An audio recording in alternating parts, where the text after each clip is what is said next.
Making meatloaf every day. No, I was just busy.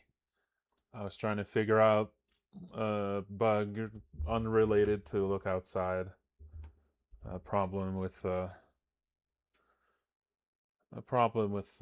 iOS cloud saving on Katana Zero.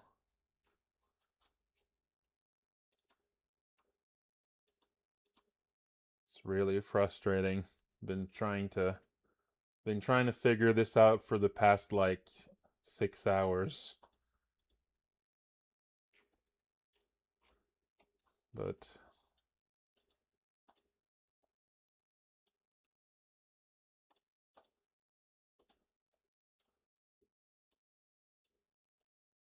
haven't actually figured it out yet. I'll keep going tomorrow.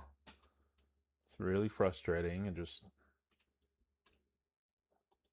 the cloud saving SDK just doesn't find the file somehow. It's annoying. I can't tell if it's because the file isn't there or if it's because it just can't read files or maybe the file is corrupted or something. I don't know.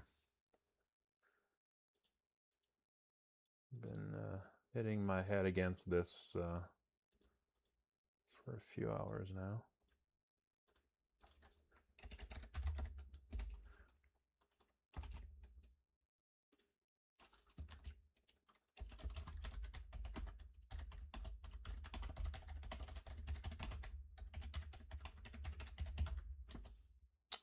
Meatloaf is pretty good, although it has a bad reputation because in a lot of places meatloaf is sort of like the cheap dinner.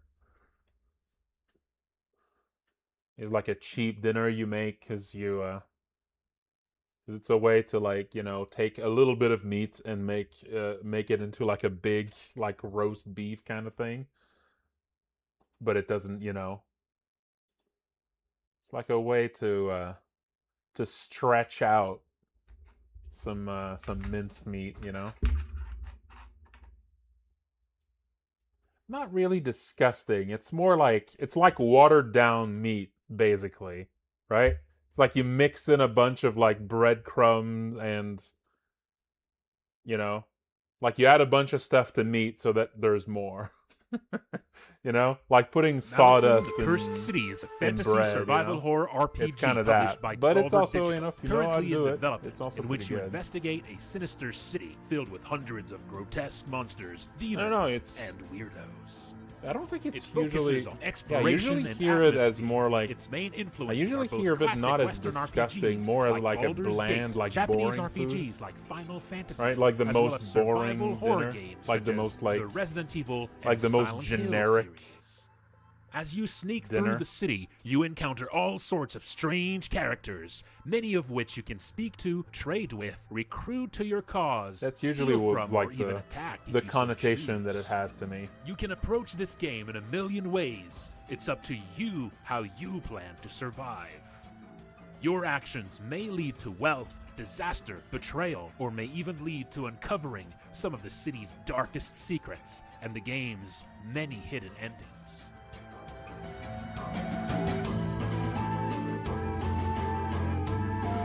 Yeah, it's a lot like meatballs. And like meatballs, there's often recipes that adds cheese to them.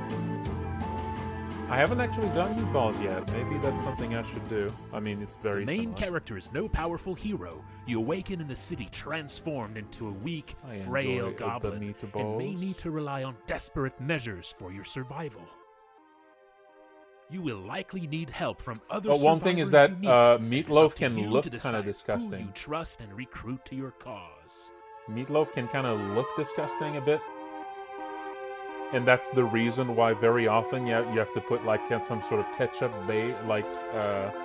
glaze on top, because it kind of hides the sort of Combat disgusting is a vibe it classic has when turn-based you style take it out with of the a oven. focus on managing scarce resources and building Just unique because, strategies especially by if you recruiting bake it in like all a sorts of in like a different party loaf, members, equipping them and teaching them new skills. in like a loaf-shaped pan. Monsters that means like move all the closer to you like the during combat, fat increasing the threat and and tension like a lot of the as they begin scum of using the their meat more and the fat devastating attacks. kind of ends up at You the do top, not and that just want makes them it too look close. disgusting. But that ketchup glaze kind of hides it. I think that's a big reason. And that's, I mean, also it just helps the taste because it is a little bit bland on its own. So that little tangy glaze helps with that.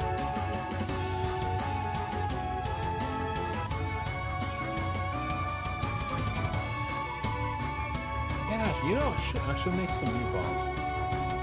I should make some good meatballs. That'd be nice. Maybe not next week because it is kind of close to. It is a little bit close to meatloaf. My meatloaf was not bland. My meatloaf was pretty good.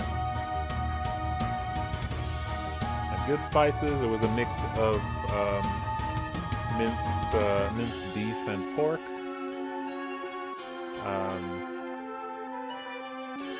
Had a lot of minced garlic and onions in there. I streamed development work of Had Malice. a good glaze and Tuesday also had to some sharp Friday cheddar at cheese 7 p.m. EST on like the on top layer, Twitch. just under the. I also have new development update that streams gave it on a Sunday really nights nice, at 8 savory p.m. kick. EST. There is also a Discord you little can join for the pungency from game. that. Check below. That was very good. But like, yeah, the most generic version of a meatloaf feels like, you know, yeah, trying to stretch out a limited amount of meat. It's like trying to turn minced meat into something fancy. And it's like you know, it's like a poor attempt at it. That's usually sort of the vibe of it.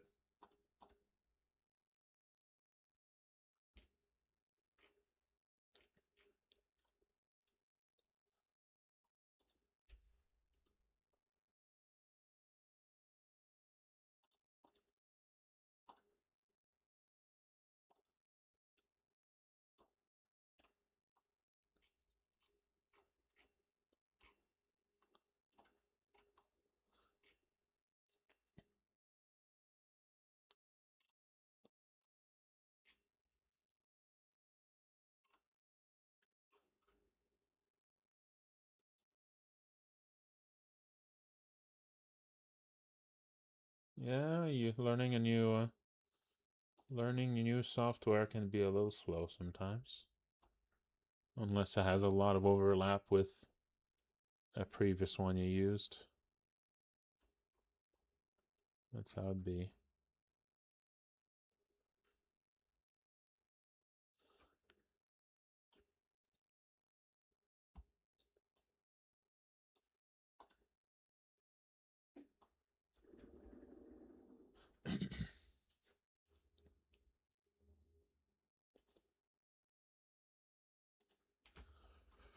Oh, that's how it be sometimes. Oh, that's how it be. That's how it be sometimes. Ooh. That's how it be.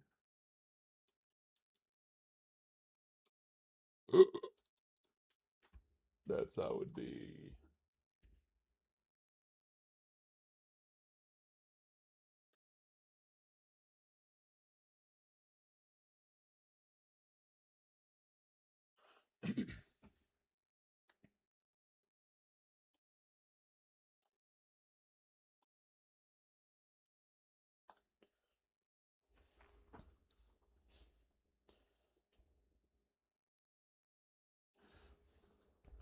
I mean, there's a lot of things are just like often cooked in a really bland way, and that can be like, you know, kids, you know, raised on, like, it's easy to raise kids to hate veggies by just ever, like, you know, steaming veggies. And of course that's going to happen a lot because, you know, parents are busy, and you know, steaming some veggies or just boiling or steaming veggies is kind of a fast way to get them done.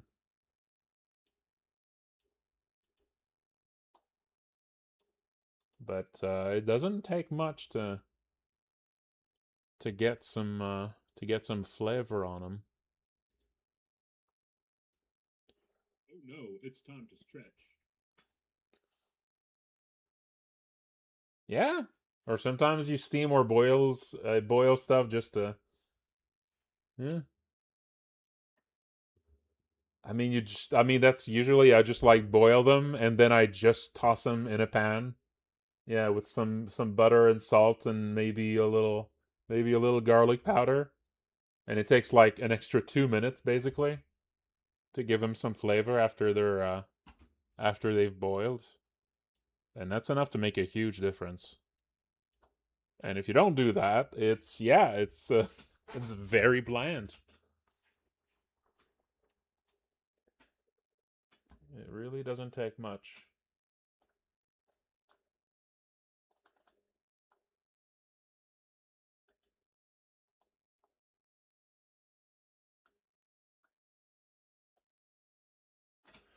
I think broccoli probably has a lot of its. I think a lot of sort of the sort of bad reputation with kids for broccoli is because it's probably the most often. I feel like broccoli is the Allison, veggie that Cursed is City most is a fantasy often survival just. horror RPG published by Devolver Digital. Currently in I feel like broccoli is the veggie that is most often just boiled.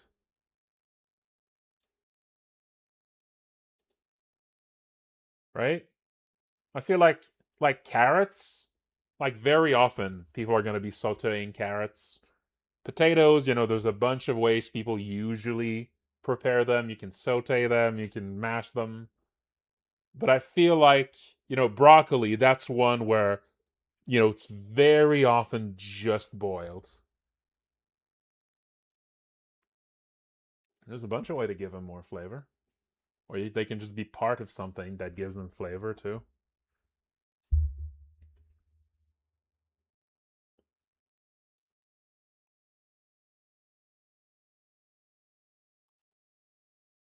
Yeah.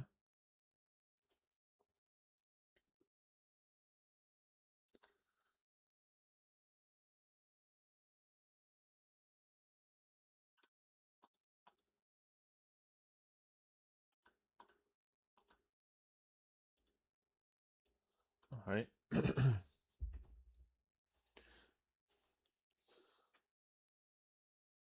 One of my favorite things I've ever had was in a fancy restaurant in Toronto. I think I mentioned this before. We bought a bunch. Like we were sort of celebrating. This is a place we go to like once a year. When we go to Toronto for the Toronto Game Jam, although we probably won't go for a while again now. We probably won't go we probably won't return next year. But I don't know, we'll see. Um, but yes, Brussels sprouts. That's actually what I was bringing up here with that story. Um, that restaurant, that fancy restaurant that we've been to many times now. They have one side dish that really really kills, which is these really really savory Brussels sprouts. These really savory Brussels sprouts made of it was not garlic aioli. It was like sesame oil, and they were cooked in sesame oil and tamari sauce, which is a lot like soy sauce.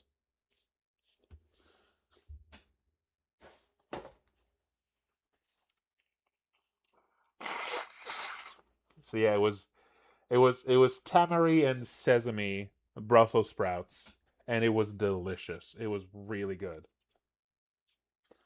Like, out of all of the really like expensive things we ordered at that place to celebrate, like those Brussels sprouts that were just like a random side dish were by far the best.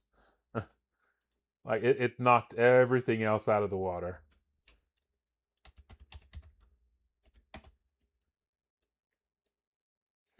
Brussels sprouts are pretty bitter just by default. Unless you have to really you have to cook them and you have to really saute them and everything to get rid of that bitter taste. Yeah, Brussels sprouts are they're just naturally really really bitter, especially if they're not cooked thoroughly. Like a half raw Brussels sprout is really bitter.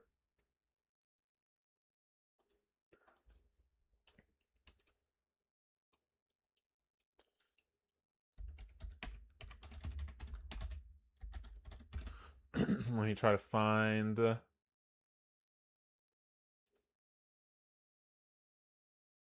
Yeah, roasted sesame Brussels sprouts. Let me try to find. They were very dark. Like they were like thoroughly cooked in.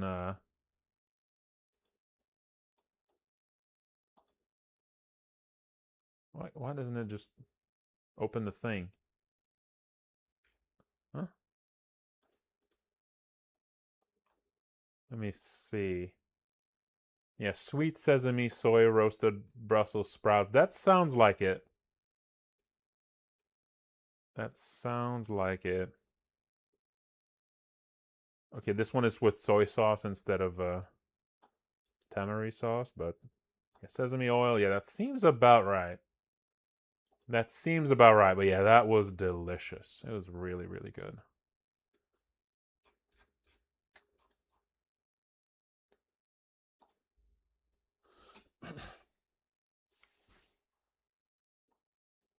Mm-hmm.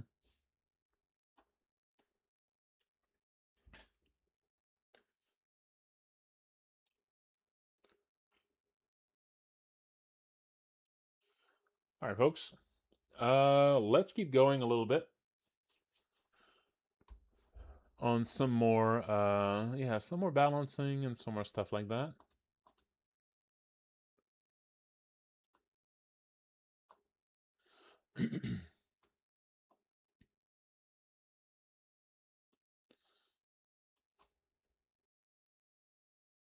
Another thing that kind of has a surprising flavor to it.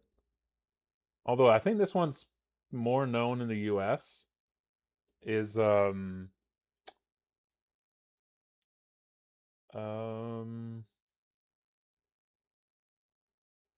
artichoke dip. I think artichoke dip is a bit more of a staple in the US.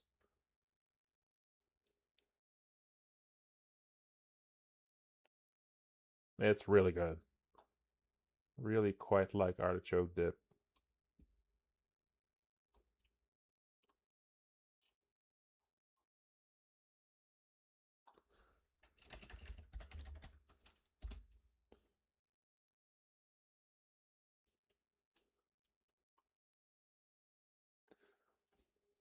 Yeah, it just doesn't. If you've had artichoke hearts, it has a very different taste than that.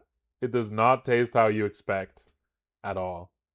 Like artichoke hearts have usually are kind of a mix of savory and bitter. It's more the kind of thing you have in it's the kind of thing you have in a salad, and it's gonna be like a really acidic and bitter and a little savory part of the salad. And so but and then you go get some artichoke dip and you kind of expect it to be like that, but it tastes more like a kind of chicken sauce. It kind of tastes more like a kind of chicken dip, really. It's like it mixes with the it's like the mayo in the dip just completely neutralizes the acidic and bitter part. Mayo has a funny way of just kind of changing the taste of other stuff really well. Of just turning bitter flavors into sweet.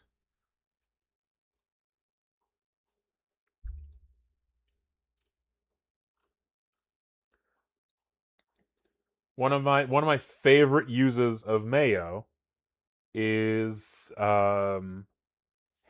something called hasty hots. That's probably my favorite, like, hors d'oeuvre.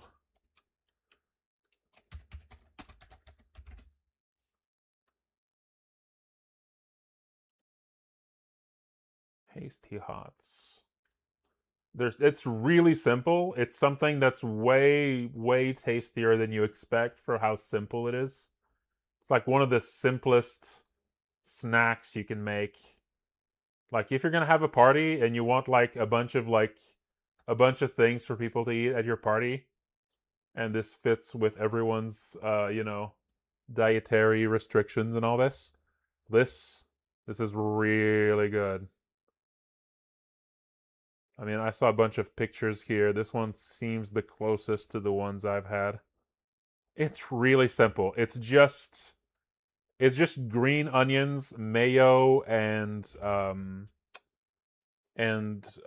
Parmesan cheese. That's it.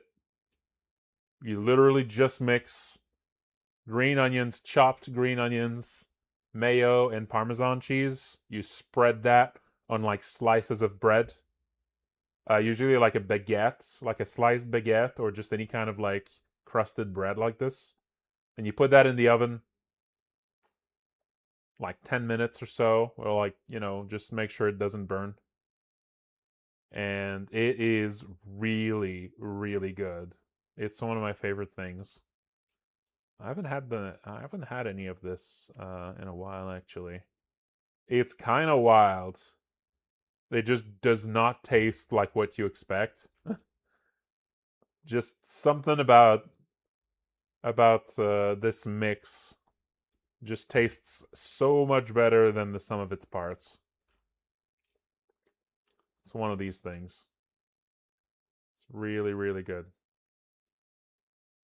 It's called Hasty Hots, which just sounds like Hasty Hots really sounds like a brand name, but that's the only name I've ever found for that. Hasty Hots. It really sounds like a brand name more than the name of a recipe.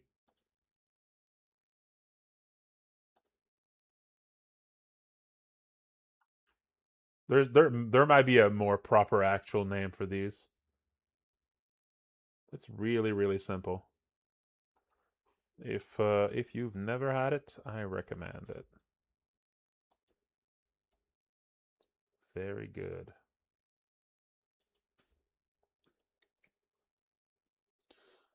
If you want like a vegan version of it, you could switch. You could maybe switch the mayo for aioli, right? I think aioli is vegan, right? Like, real aioli is vegan.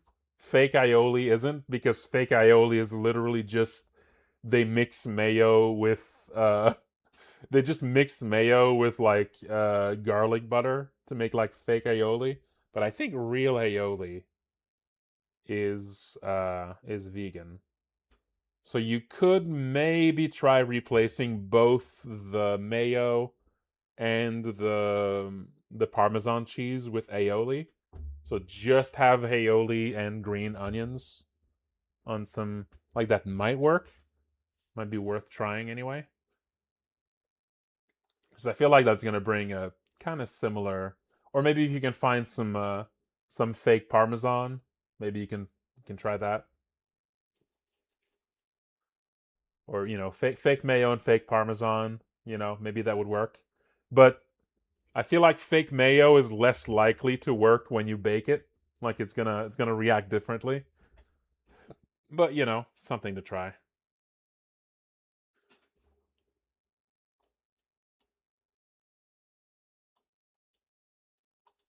All right, let's get to it. Let's get to it.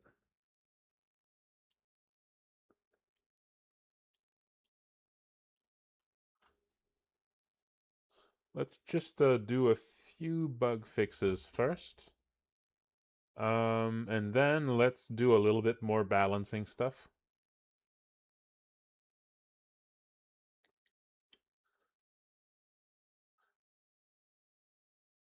The TV screen at the entrance of the glitch dimension changes sprites when you examine it. Whoops. Whoops. Whoops.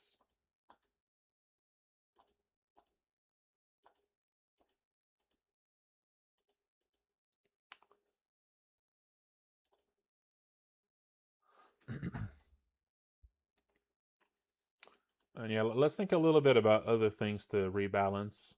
So after what we've already rebalanced so far, anyone has an idea of what would be next?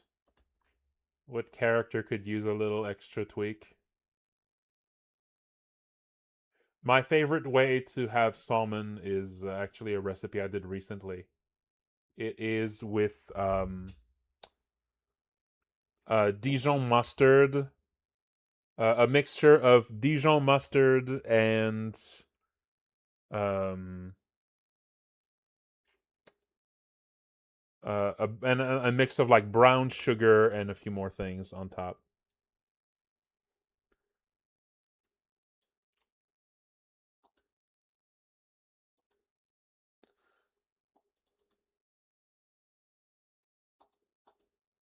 Okay.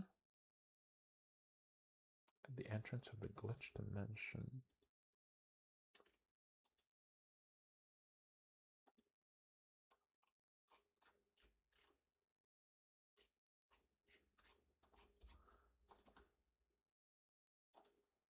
There you go, and it's fixed. Yeah, spine is getting a pretty big rework. Yeah, like skills. Well, one thing I wanted to look into was Helen's weirder skills. They feel kind of weak, and it's not super clear what they do and how they work. So just clarifying them is going to be helpful, I think. I feel like most people who use Helen don't really use her skills. It'd be good if people did.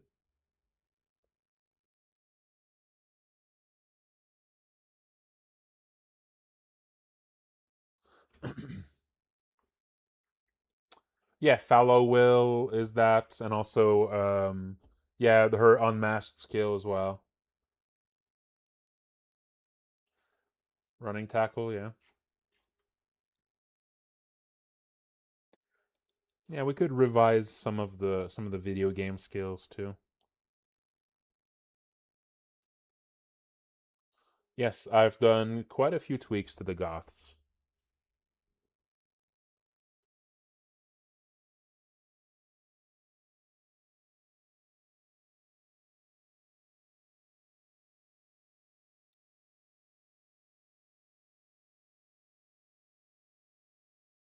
Yeah.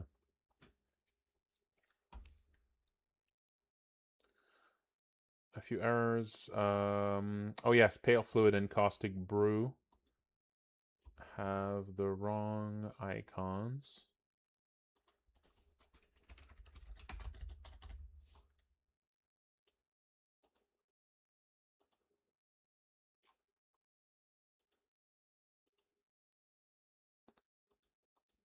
Actually, no, I think it is the crafting of these things that has the wrong icon. Yeah, yeah. Yeah, well, yeah, in the crafting recipe menu, that's it.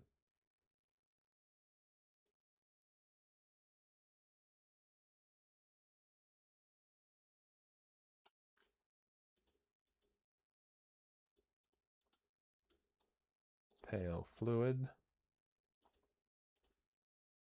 Caustic Brew. I want to get into monster designs, and the designs in this game is incredible. Do you have any advice? Well, thank you. Honestly, just do it. Just draw more. Just bring a just bring a like a sketch pad with you. This is the kind of thing that you just get better the more you do it. Just like anything else. The more you do it, the more you're used to putting your brain into the mindset of like designing creatures. The more you're going to be comfortable in that space, and the more ideas are going to come easily. It's I mean it's a boring answer, but it's a boring answer, but it's just what it is. It is what it is.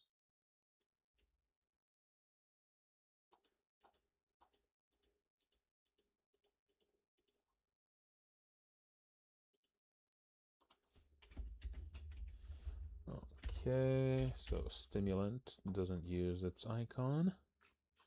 Let's give it that icon.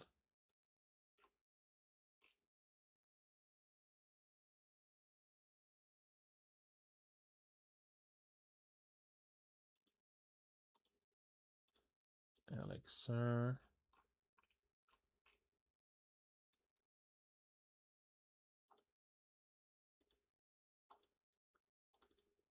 Medication.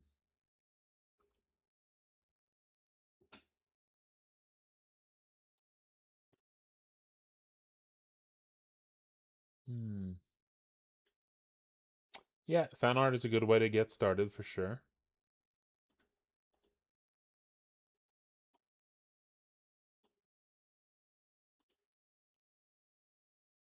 Fan art is definitely a good way to.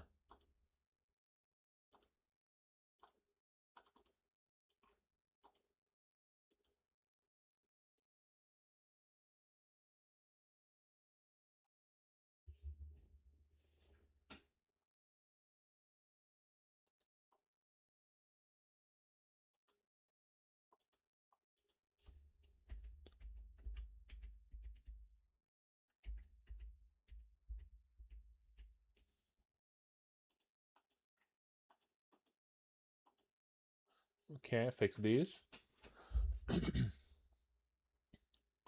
A few icons are missing or need to be updated.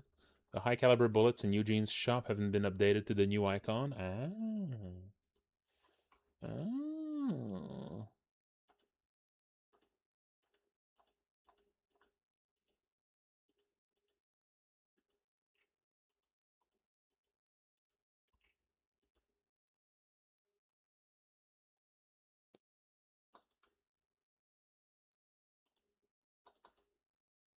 High caliber bullets.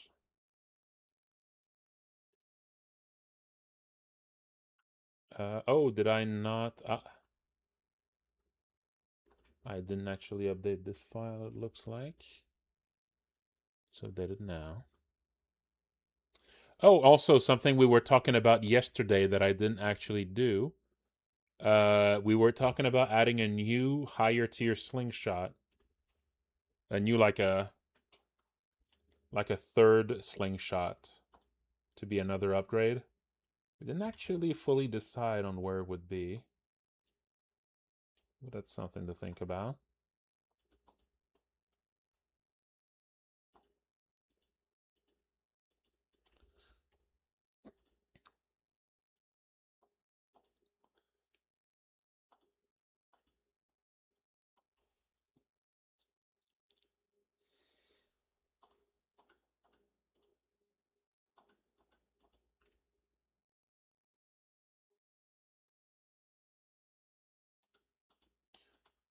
Okay, let's get to.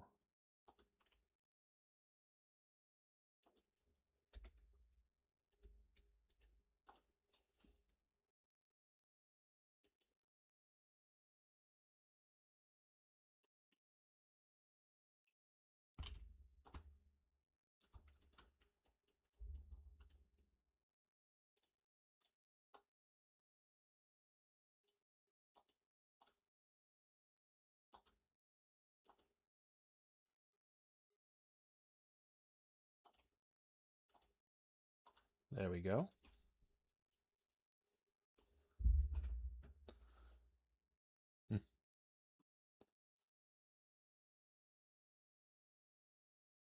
Yeah.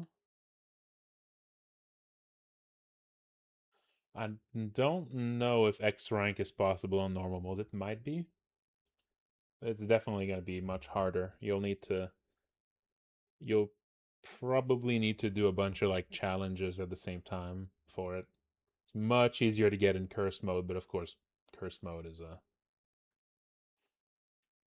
very difficult.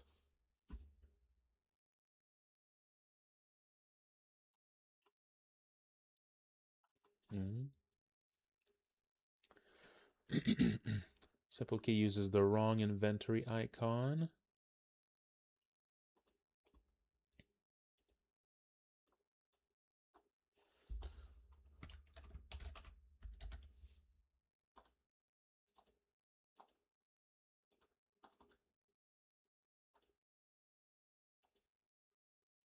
Yeah, that's the Simple Key.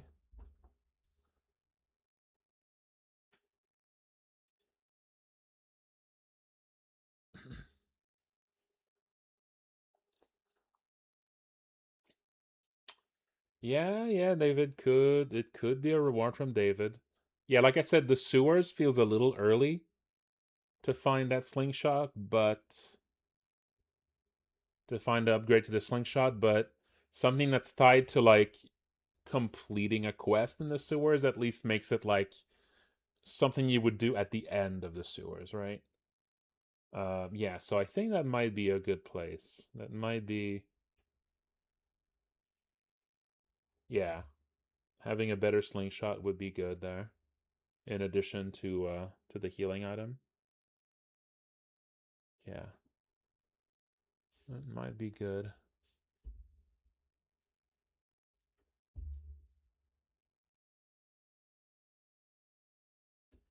Yeah.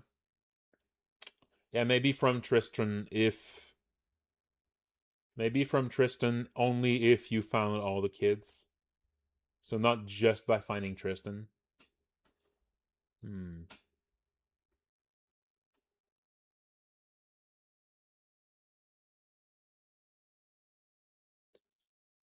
I mean, it would make most sense for Tristan to be the one that gives the slingshot.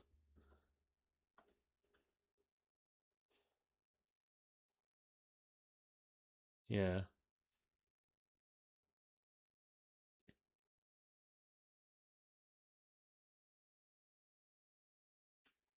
Mm.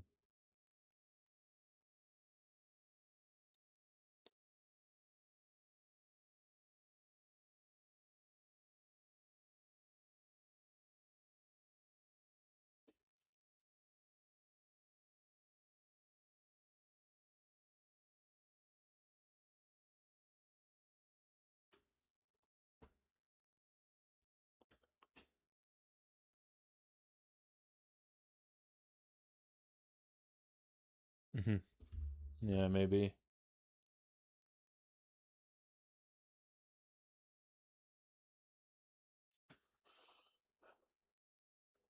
Oh, the four-leaf clover has the ammo crates icon. That's weird.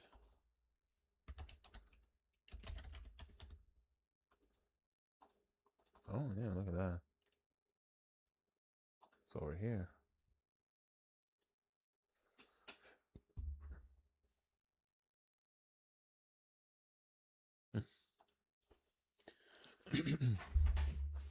Hmm.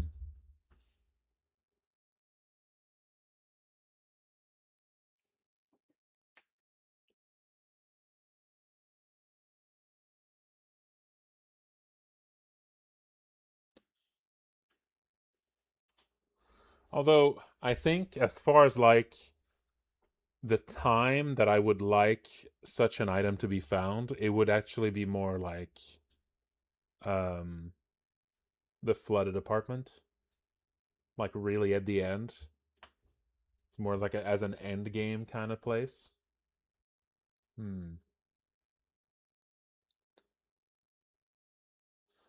Yeah, maybe I could find a new spot for the four-leaf clover.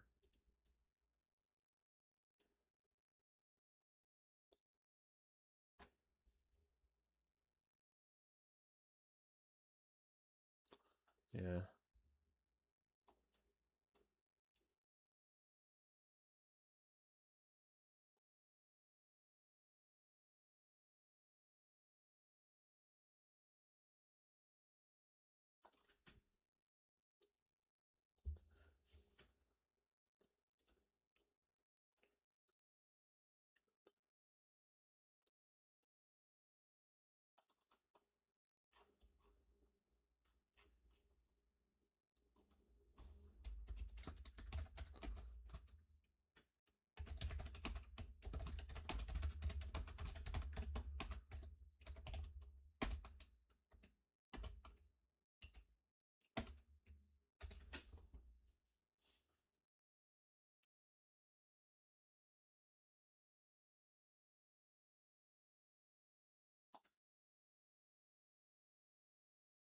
The doorknob and the army guy figure have no inventory icons, despite having sprites in the files. Doorknob doesn't have an icon.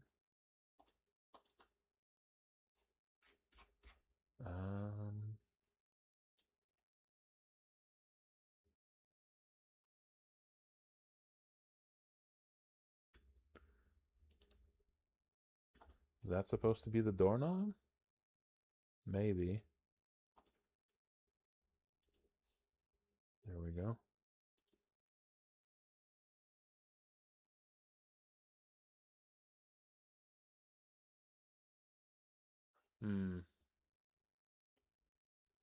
A little bloody.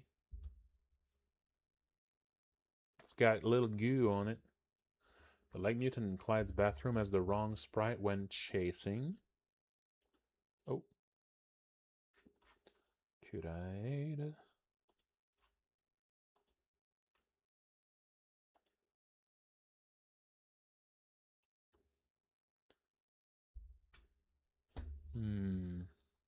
Yeah, Peppino's Closet. That would be closer to the right time for it.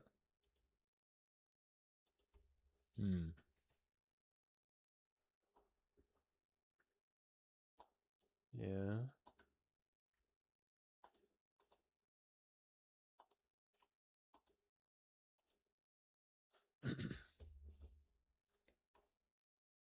Maybe.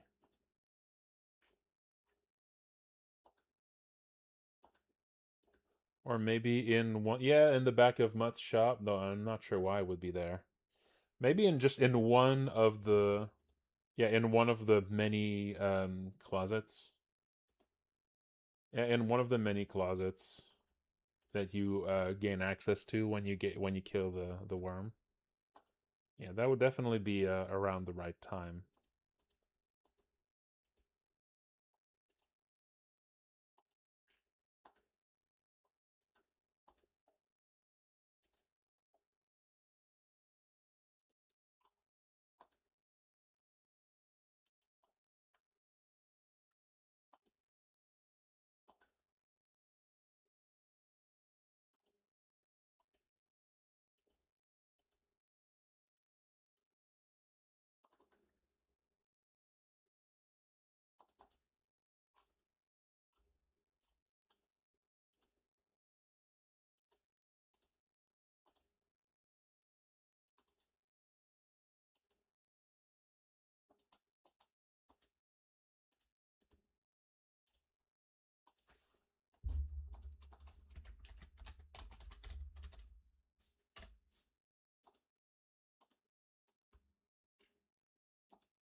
Okay, yeah.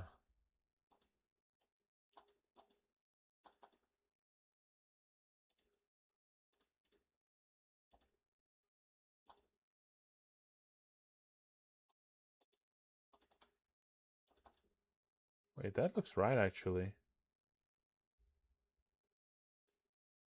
Oh, when chasing. Ah, I see. When chasing.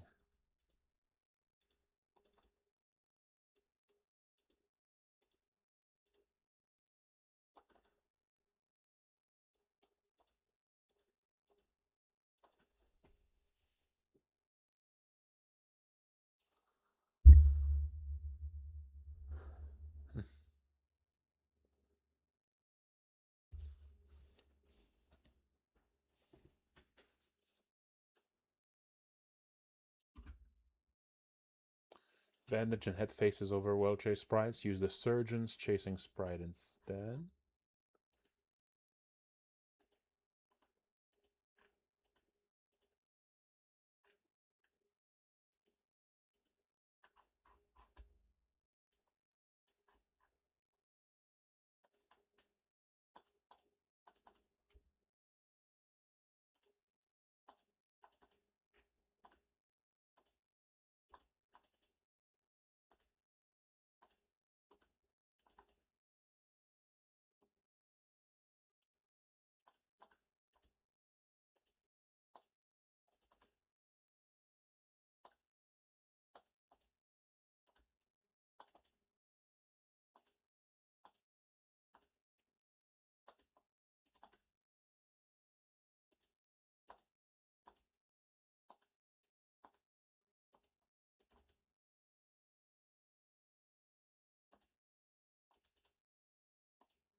Oh, these seem fine.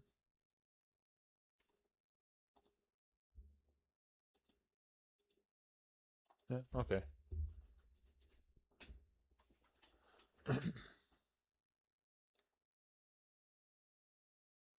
um, One of the soldiers accompanying the rocket launcher will change into another rocket guy when chasing. Rocket launcher. Rocket launcher.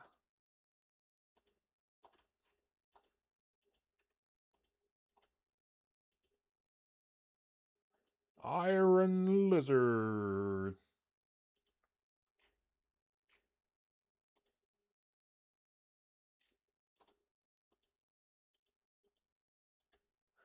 I haven't played these games in a while now. Uh-huh.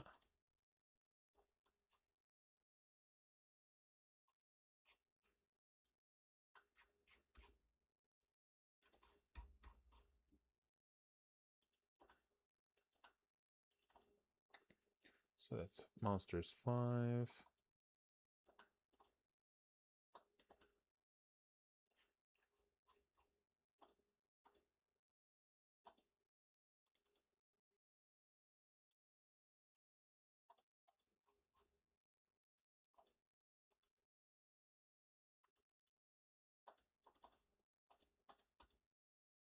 There you go. It's fixed. Okay, let's think about that new slingshot. Yeah, that third upgrade to Sophie's. First, let's draw it. Let's see. Yeah, I feel like it needs to be solidly in the end game.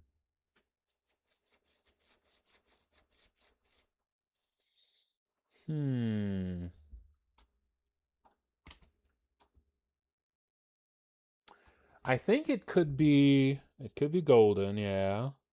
Purple, yeah. Purple's always good for a high tier item. How about we put that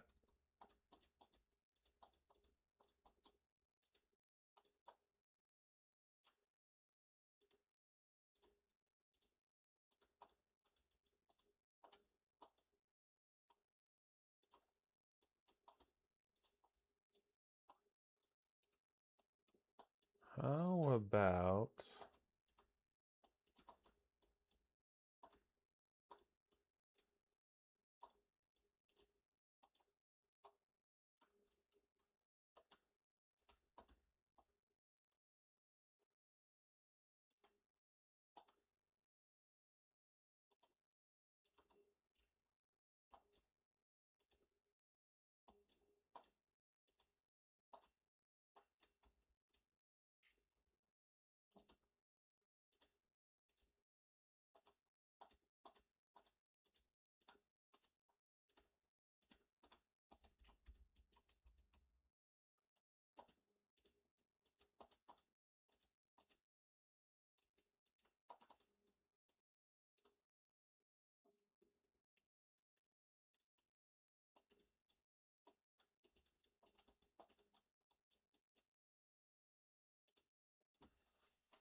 there you go.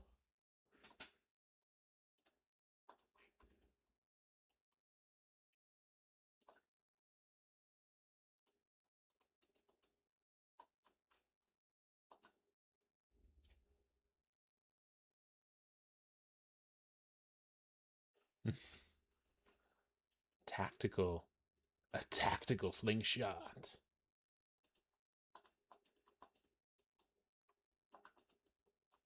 The Giant's Bane.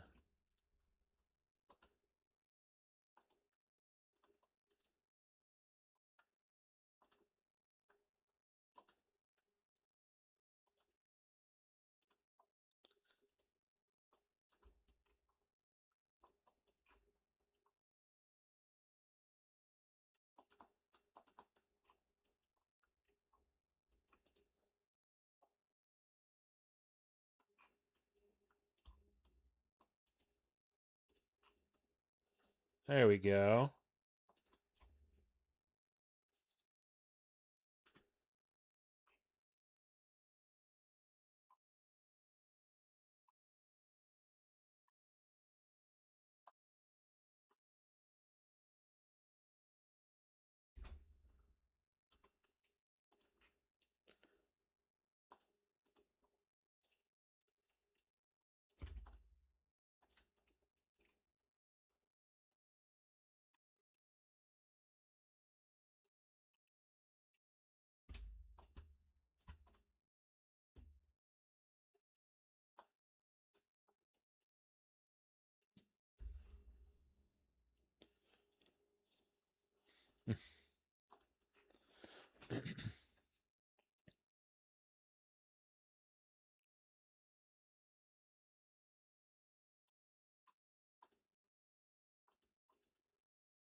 Hmm?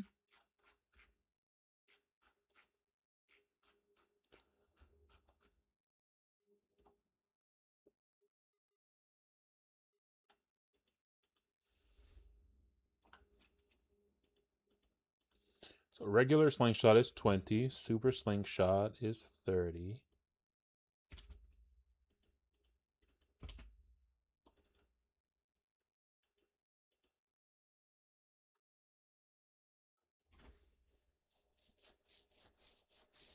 So yeah, let's think about this. Where's it going? Where's it going? Hmm.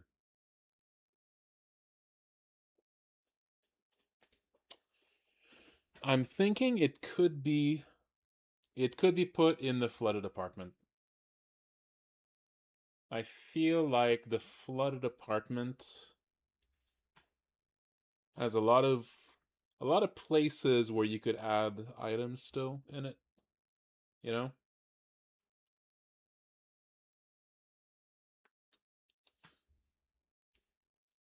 Yeah.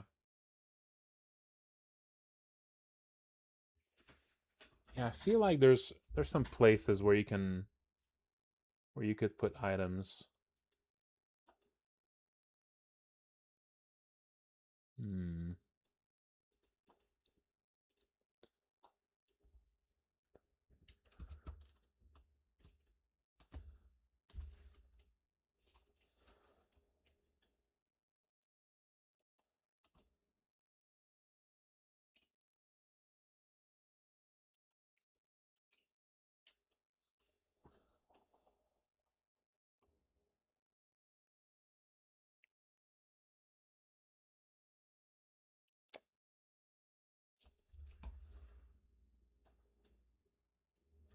It's gonna have 45 attack.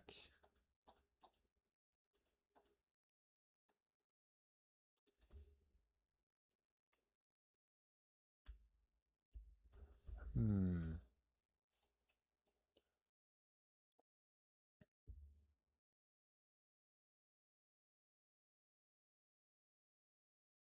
Yeah, but the janitor's closets are all kind of unlocked at the same time, so like, not all of them having some super crazy stuff is fine. Because, they're all one big treasure that you just have to sort of remember to go check. Hmm.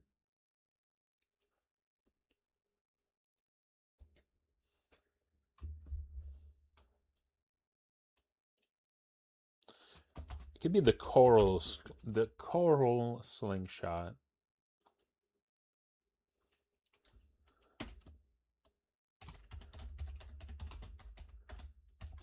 Shiny coral. There you go. 280 price. Boosts luck a bit too.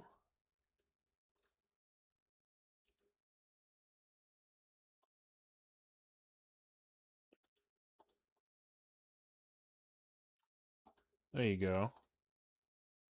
The coral slingshot.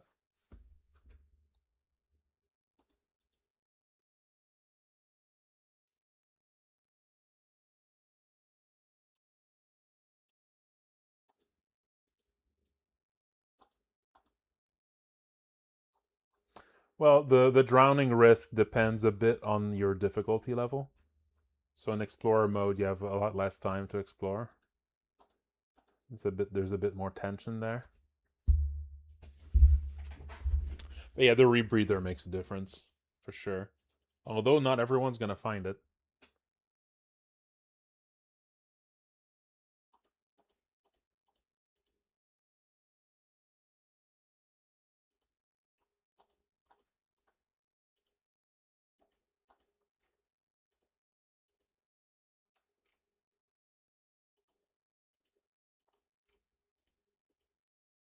The long bath. Unused long bath.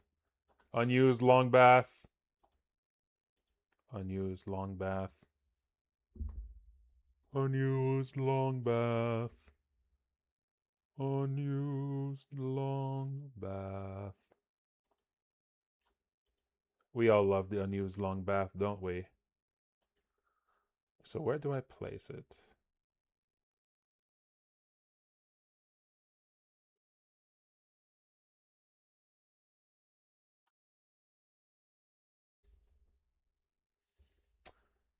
The long tub. The long tub. The idea was that, so it used to be, it originally was Lyle's bathroom. The idea with Lyle is that at first this was actually two different apartments, and there was some, like, you know, space fuckery going on that sort of merged together the two apartments and like elongated the bathroom between the two. And there was someone who was taking a bath who's like caught in the you know, the space warping and becomes a horrible monster. That was the idea. Yeah, I was thinking maybe the room with the octopus, although that's also where the rebreather is, I think.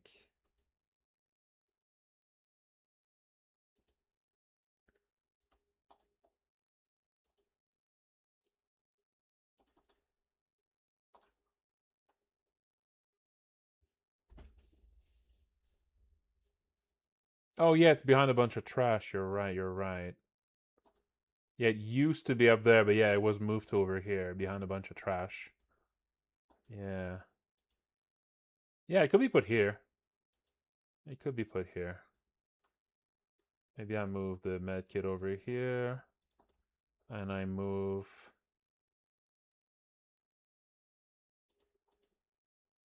the new slingshot right here.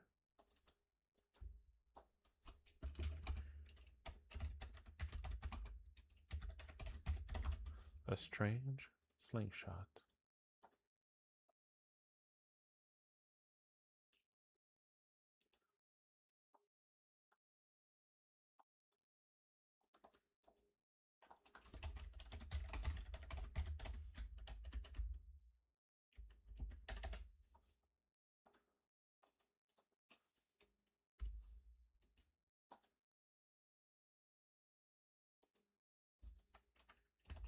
Yeah, I think there's gonna be a bunch of marbles next to it.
And then I'm going to roll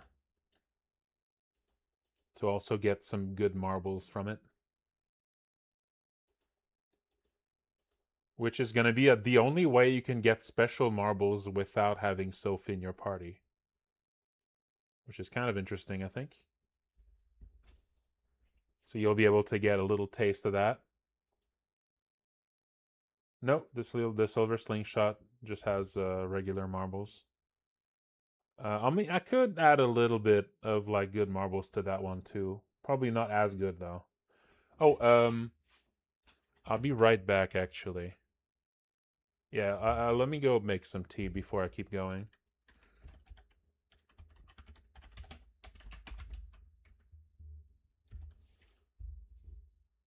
Sam should be able to use the slingshot actually. Can he not? I mean, if he's missing an arm, of course he can't. All right, I'll be right back. Oh, let me put some music on too. Only Joel and Sophie can use the slingshot at all? Oh, I didn't even realize that.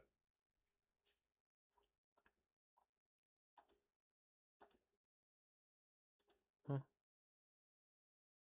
I mean, that must be a decision I made at one point, but I guess I forgot. All right, let's put some Gentle Giant. Feels appropriate when doing slingshot stuff. I mean, that would be more of a regular sling, but you know.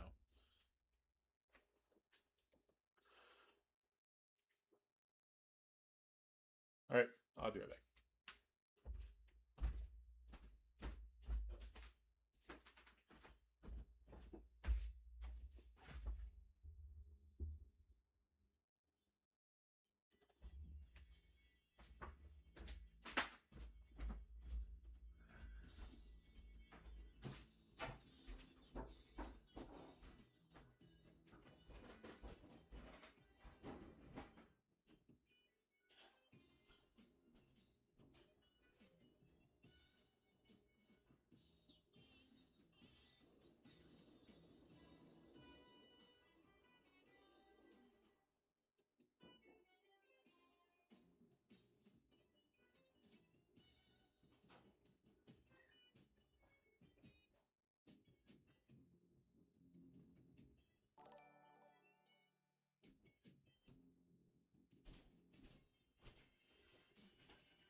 let's keep going.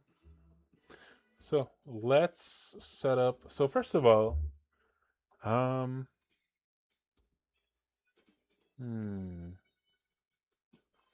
yeah, I don't know. Maybe everyone should be able to use them.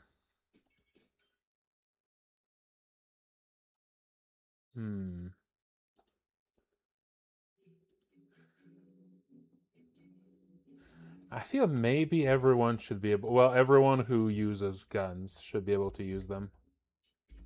Everyone who can use firearms, maybe they should all be able to.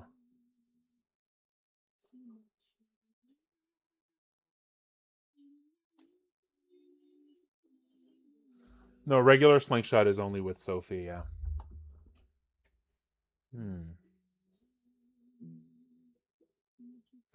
Yeah, yeah. Yeah.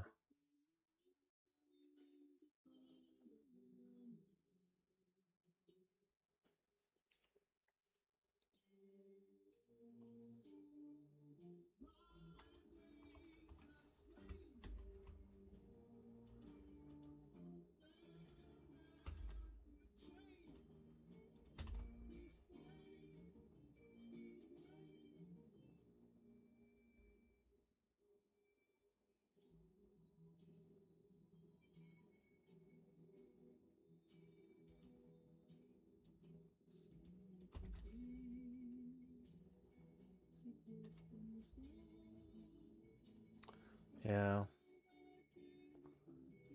I mean, the big thing with Sophie is that she gets the special marbles. And she just finds them all the time. And she also gets free marbles.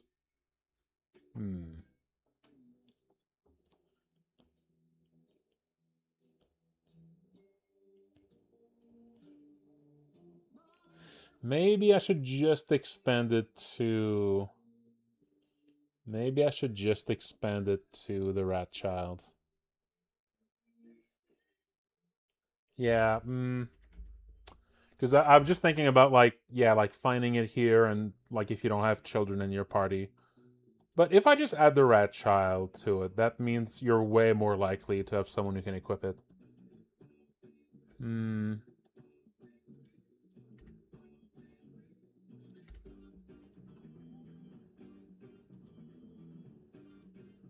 Yeah, maybe I'll just add it to the rat child.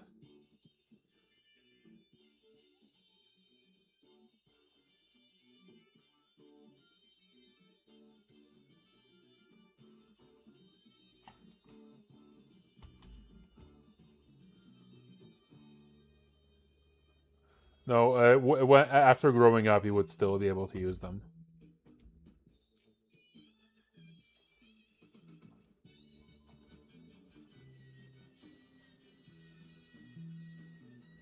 True.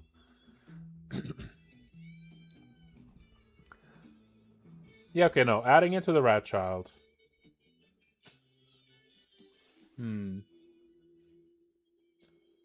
Well, but only Sophie has functionally infinite ammo with it. Because you still are limited by marbles. It's just that Sophie keeps finding more. But she's the only one who does that.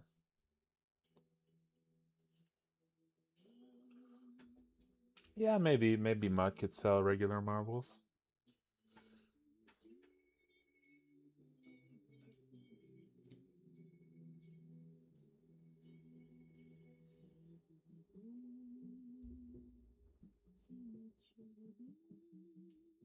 In was that is it Overwatch? I've never played Overwatch in my life.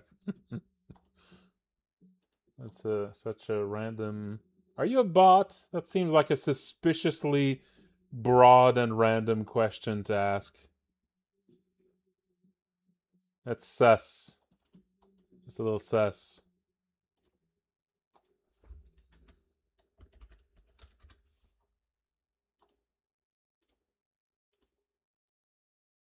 Mm-hmm.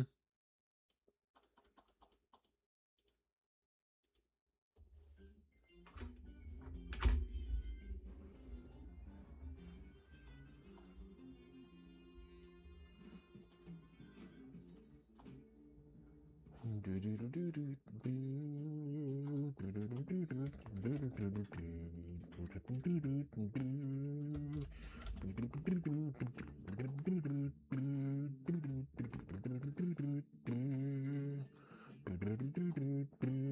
love this song.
Living dead, breathing side by side.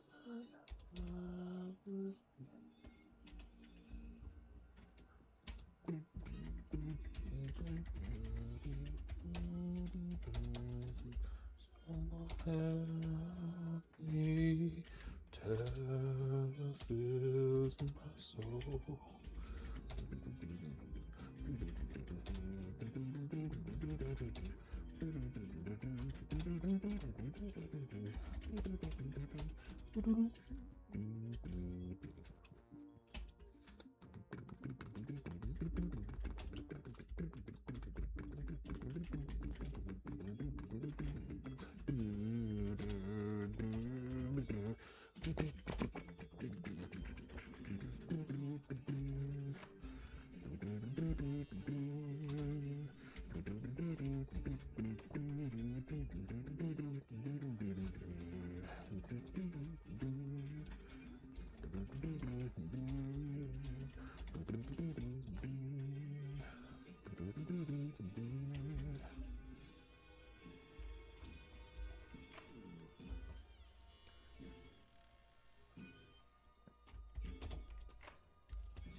There we go.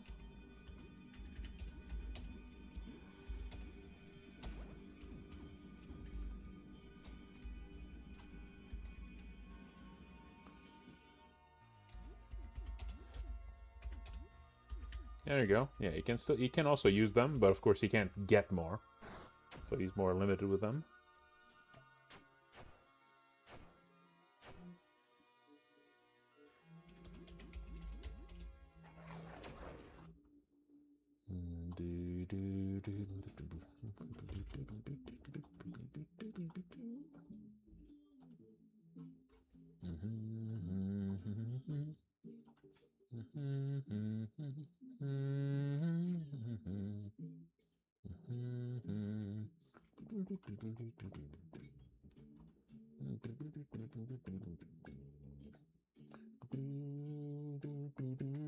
Yep, yeah, when hiding, her ballistics get a huge boost now. Which is particularly worth it if you're about to use some valuable marbles. Might not necessarily be worth it if you're just going to be doing some regular shooting. But yeah, if you're about to use a high tier marble. No, it's being added this update. Also, all of the marbles are stronger now.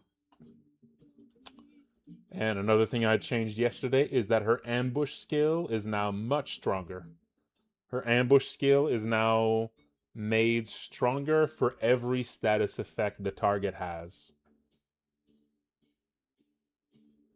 So each status effect adds an extra multiplier on the damage that ambush does.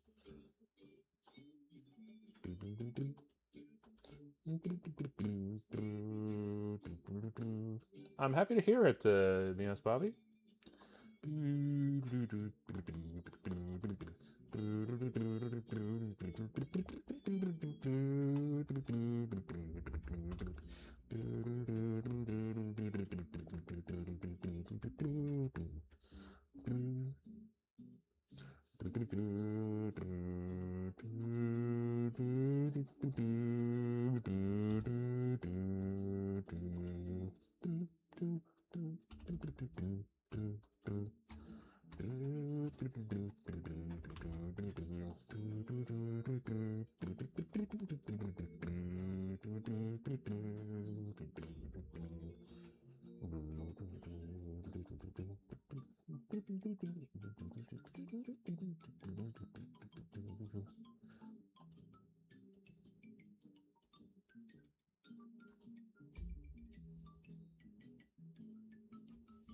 Mm-hmm. Yes, this is one we tried yesterday, and yeah, with like 3 status effects, it did like easily like 1,000 damage.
than I guess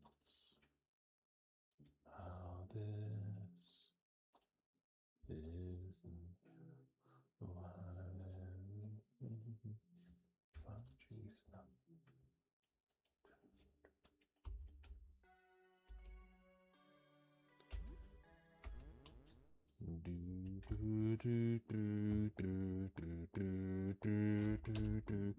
Now the wind seems so cold, seems so absolutely nothing.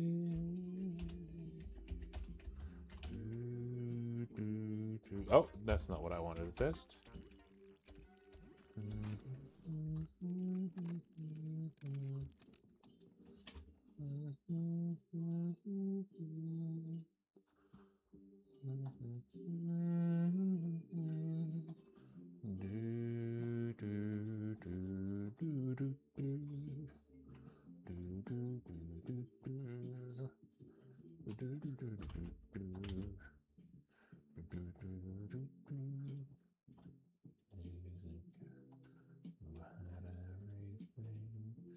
Fudgy's nothing.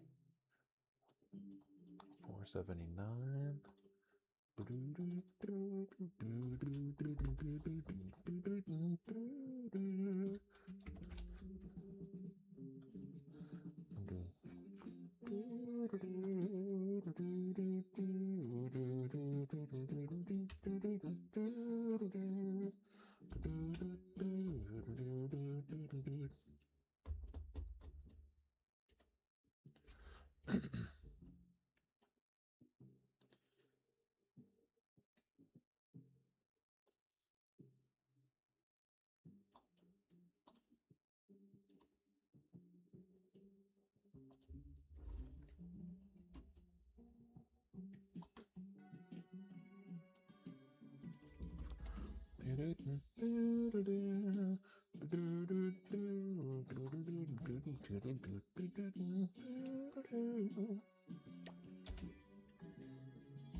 I mean, I'm down to do some balancing, especially if I mean, sometimes it's like to make a character stronger, but that's not all I mean when I talk about balancing stuff.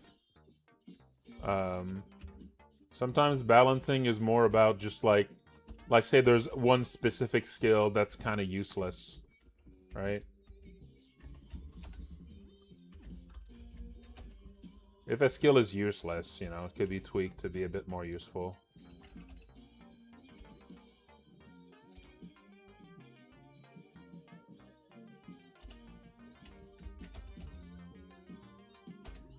Alright, so I made it that you also find a few special marbles when you buy this bag there, but it's random. So now there's a few ways to get some limited special marbles.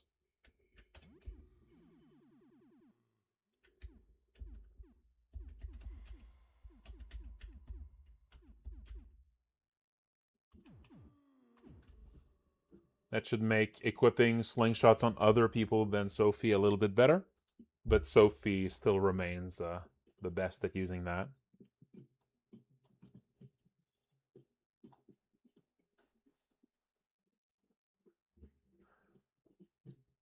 No, I also did that, yes. I just did that.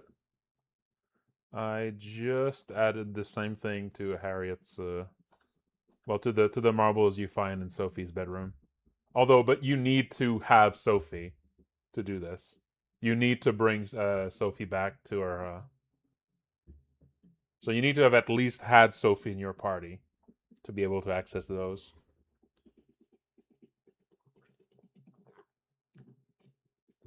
No, I've never played Magic the Gathering. Glitch Reaper. The closest thing to a trading card game I've played was like that one PS2 like card summoning adventure game by FromSoft.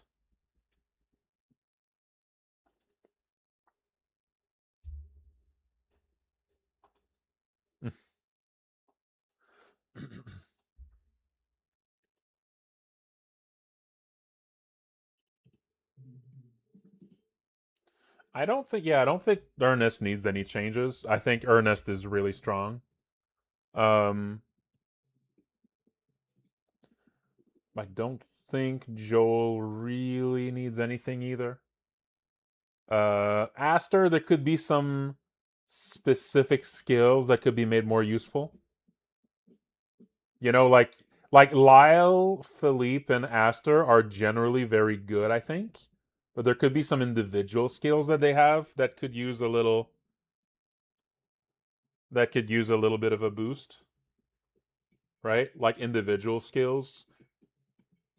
Like the character might be good overall, but there might be still a few skills in there that are a little bit useless. But speaking of, let's review Ellen's skills. Ellen's skills, I think, are probably the weirdest right now. Stalk and Stab are like two very unambiguously good skills. Massacre got a buff because now wait, Massacre wasn't it? Didn't I give it soft touch?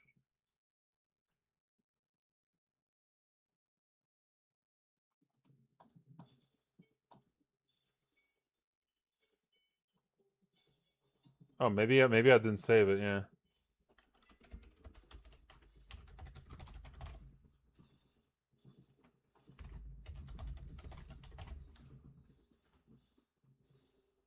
Soft touch is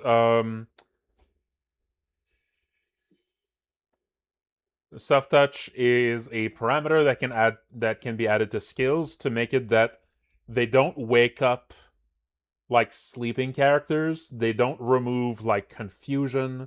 You know, all the status effects that have a chance to go away when someone takes a hit. Soft touch means that this is bypassed. Yeah. So one of the things is actually when someone is stalked, every time they take a hit, there's a chance they lose the stalked status. And I made Massacre no longer do that. Um,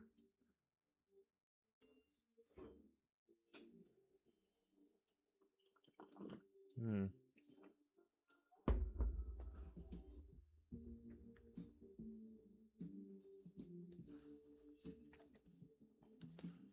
Yeah, there's a few skills that do that. There's not a lot of them, but there's a few skills that have touch.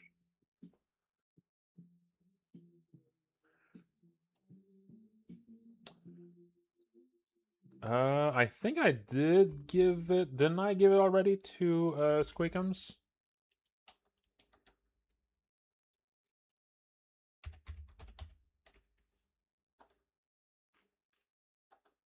Yes.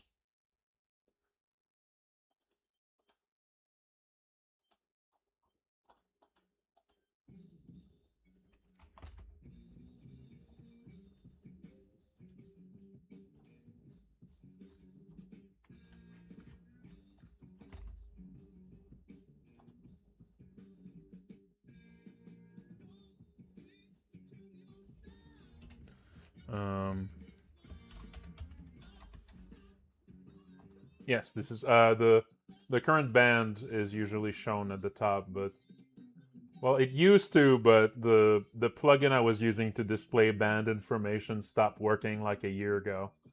So now it just shows the lyrics.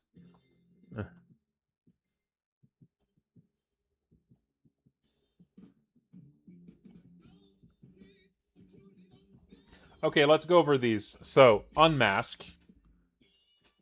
So, Unmask used to target everyone, now it only targets enemies.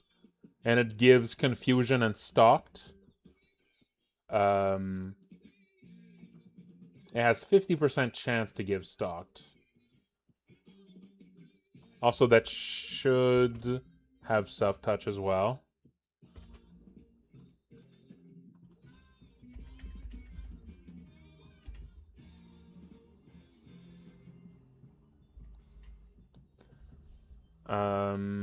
And I think I should boost the stock chance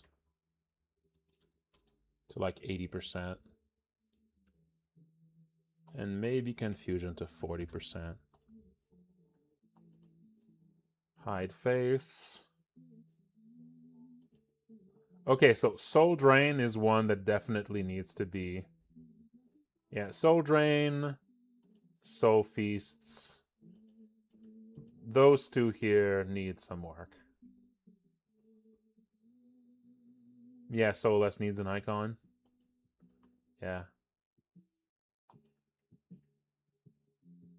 Soul Feast is like her final, it's like her capstone. It's like her capstone skill, and it's just not very good. And Soul Drain here.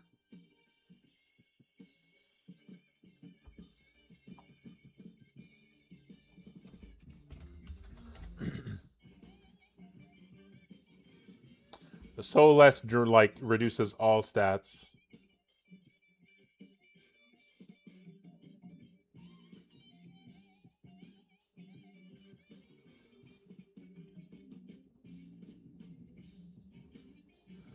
Um,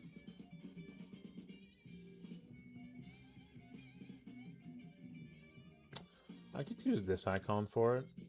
I mean, it's already used for something else, but it's not something you are very likely to find.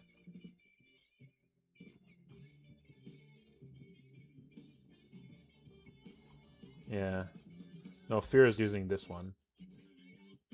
This is used for Madness, but it's only Madness is like only used in the final in like the secret battle.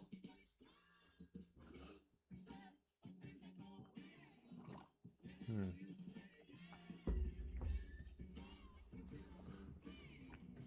Yeah, it lasts until the end of the fight. It doesn't fade out, yeah. Well, it does fade out at the end of the oh no, it doesn't, but it should end at the end of the fight. All right. I mean, I could make an icon for it. I could make an icon for it.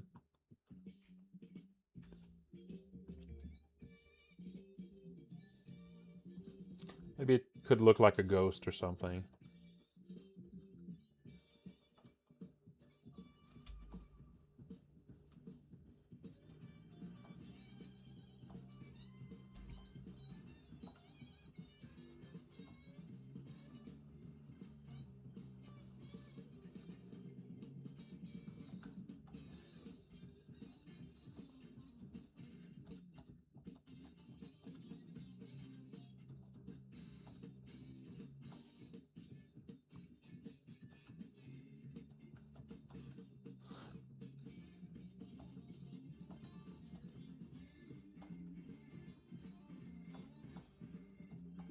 I mean, something being permanent in that way wouldn't actually change anything for enemies.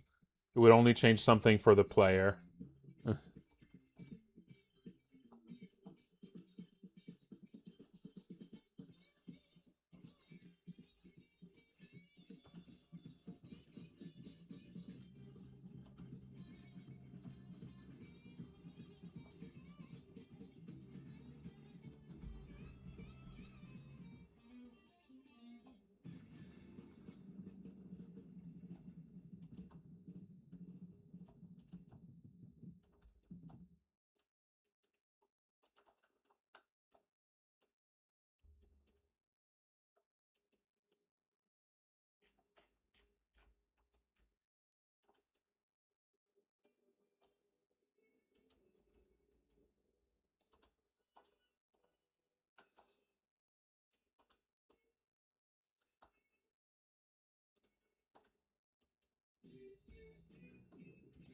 Yep.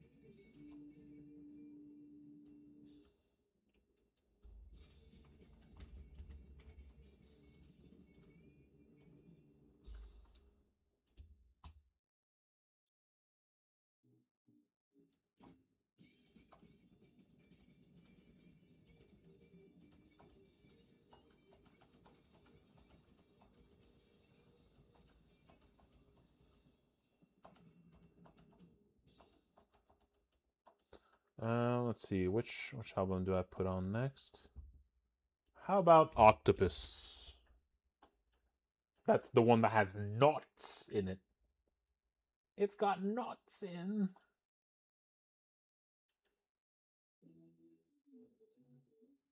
It's got knots in.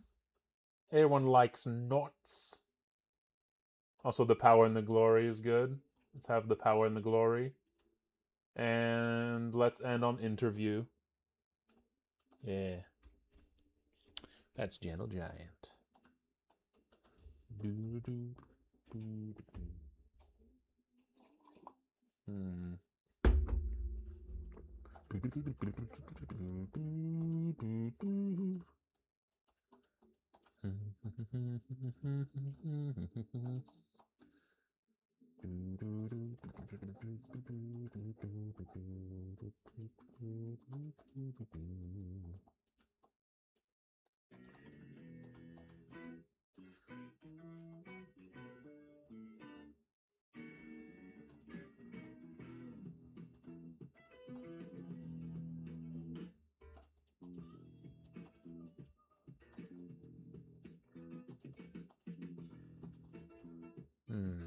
I don't know.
It's just madness.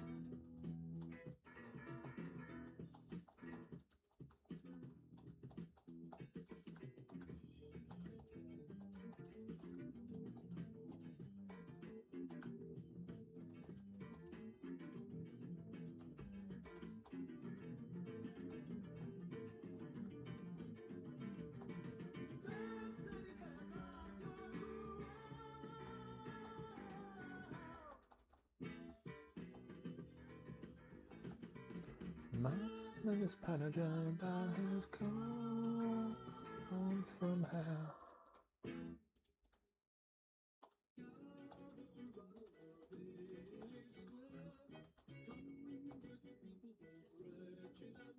Boo.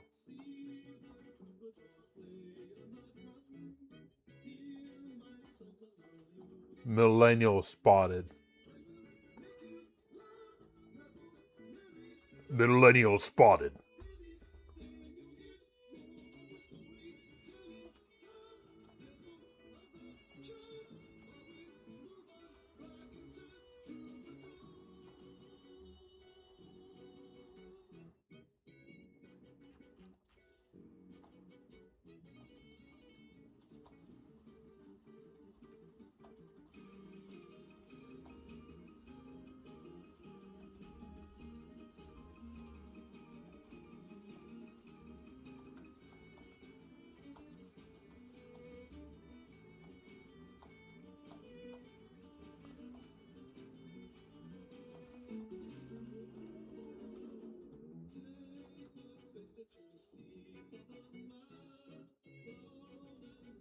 This is for Soulless.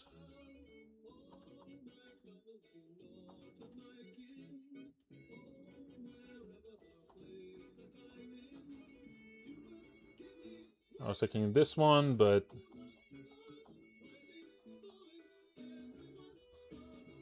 I don't know.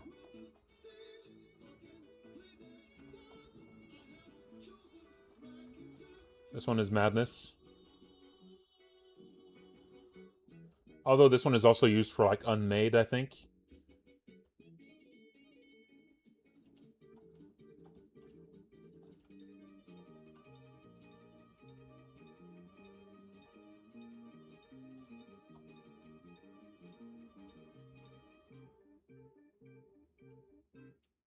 Nice. I'm glad to hear it, Greninja Gray.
Yeah.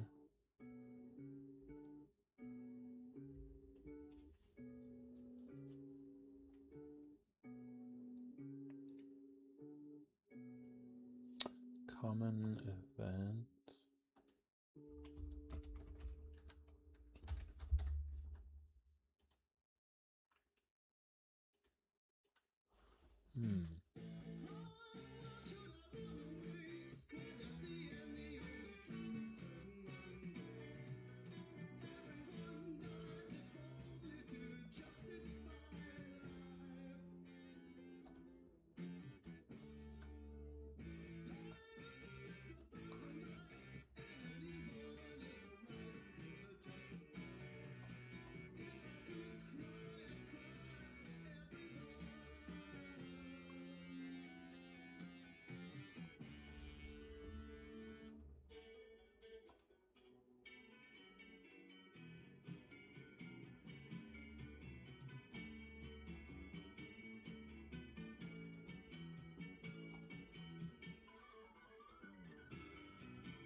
Hmm.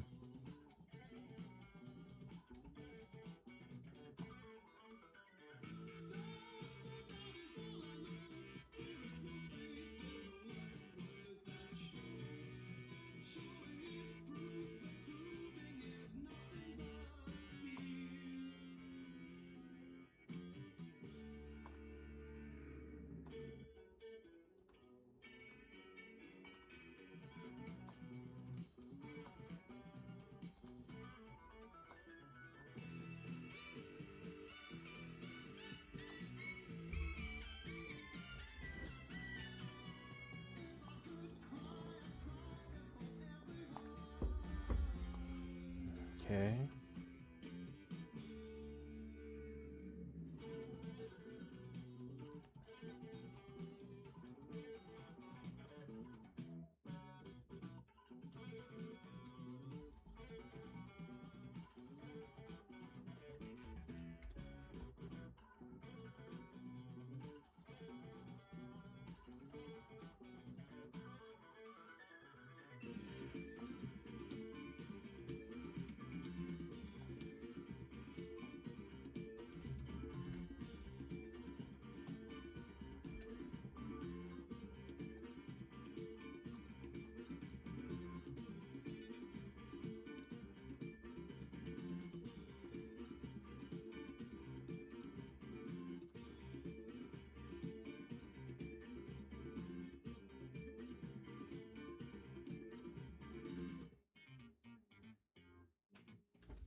Hmm.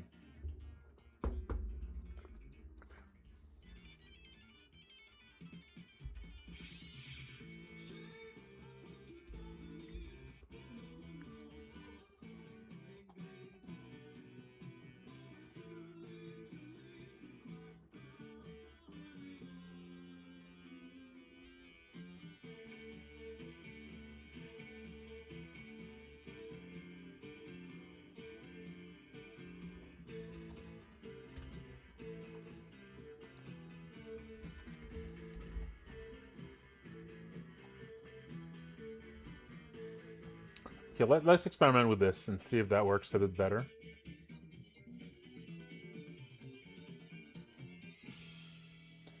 All in. This is not. This is probably the weirdest Gentle Giant song, but I quite like it. Marino, we can see it all.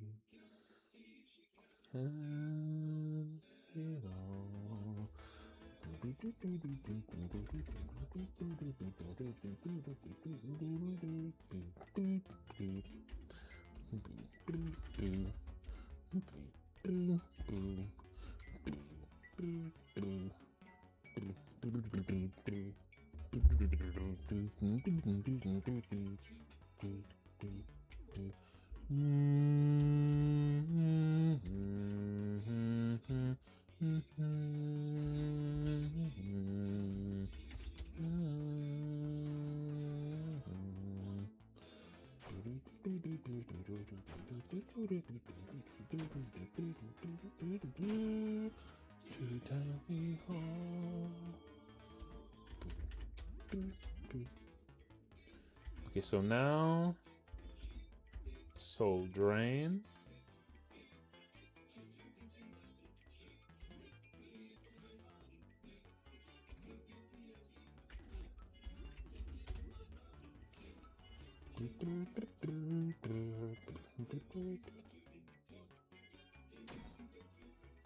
Okay, so that's a way.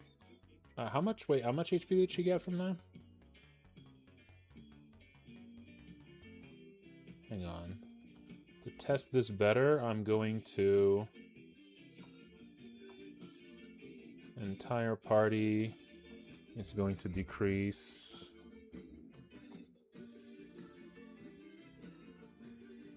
Now Helen is going to have her HP decrease by 100.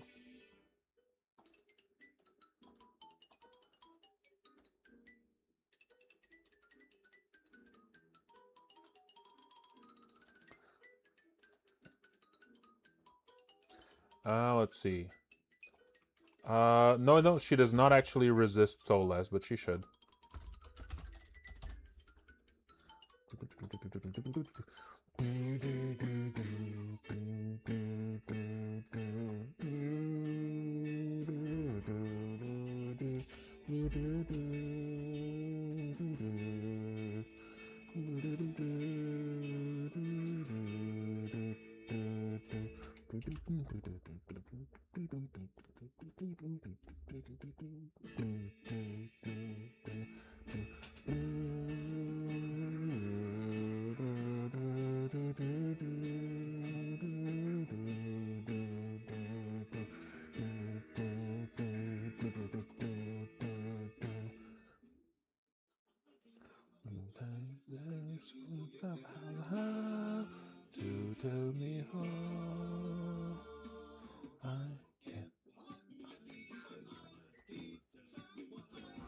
I'm going to make sure that Helen always loses 100 HP every turn here. That way I can always see that she's healing. Okay, there you go. If this works properly...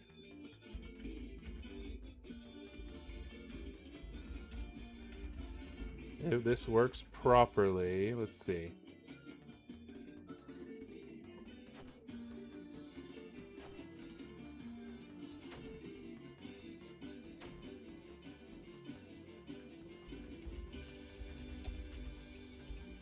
Now she's gonna do Soul Feast. Let's see how much HP she regains.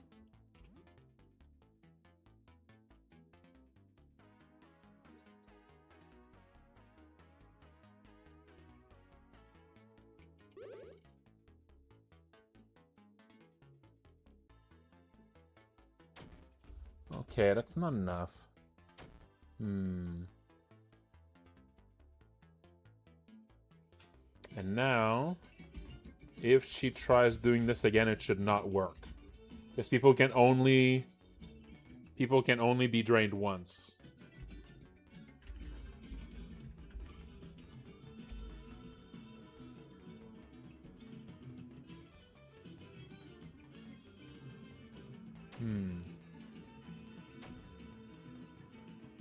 No, it still says that they lost their soul. It shouldn't. Yeah, the problem with this, yeah. The problem is that I can't change the calculation of it. I can only change the base amount that it removes. I can't make it the way that it's set up here. I can't actually make it that it heals by more than what it takes away.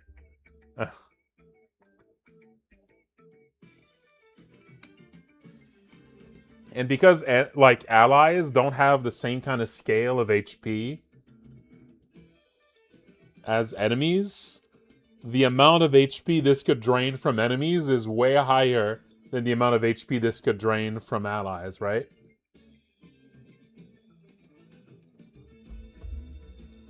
The problem with this is, like, the kind of HP this should drain would be too dangerous for your party. If I wanted to be actually, like, I think, because of how RPG Maker, yeah, I would need to just make it manually, or I'll just switch this to be all enemies instead of everyone, and just make it a bigger number. That'll just be the way to do it.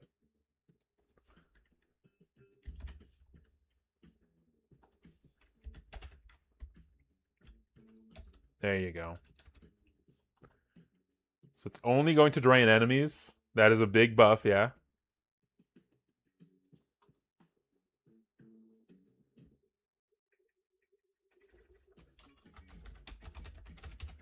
Yeah, if I had a way to more easily, like, go into the logic of it. I mean, it costs 20 MP, so I think it's appropriate for that. Like, it's a big MP cost there.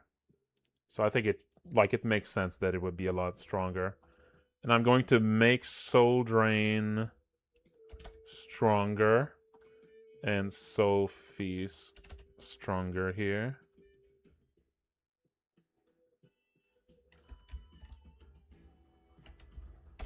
20.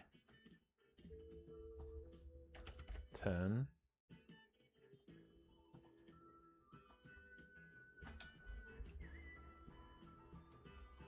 Animacies, yes.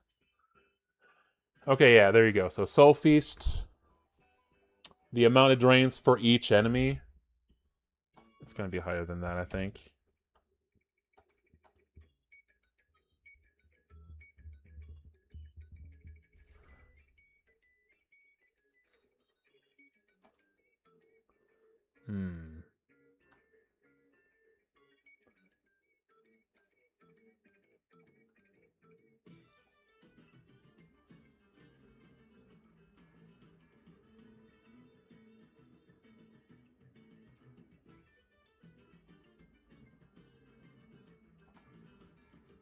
Yeah, there you go. So Soul Feast is the group targeting version of it.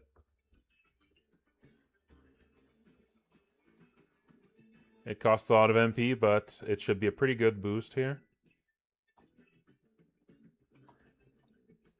And I need to make sure that being soulless makes you essentially immune to that status, so it doesn't get applied again.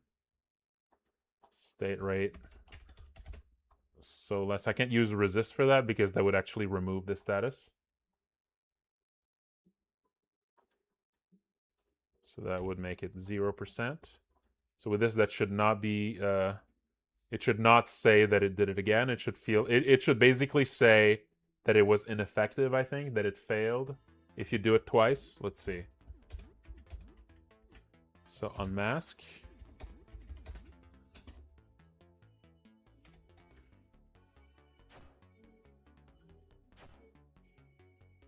So the terrifying face here.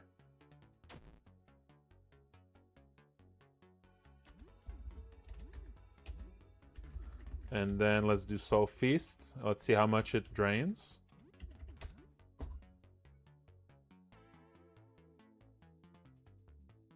$100, and there you go. Now at max level, it drains 100, over 100 from everyone. That's a lot. Now if I do it again, it should not work. So you should only be able to do this once per battle, essentially.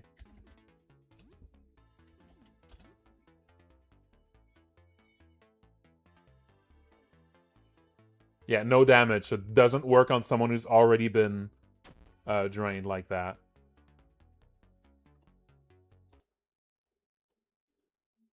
There you go. That's how that works. So it's basically like a one-time... no, stalking shouldn't affect that. Stalking is about, like, hits. This is, you know, you're taking the soul. And soul drain on a single target at a time gives a little bit more per individual target. But, you know, this affects everybody.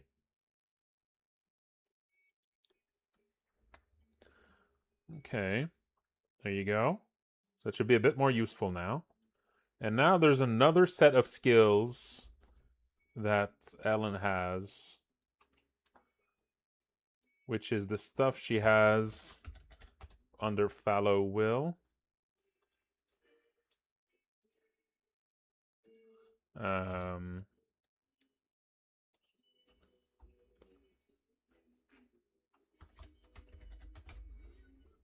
Yeah.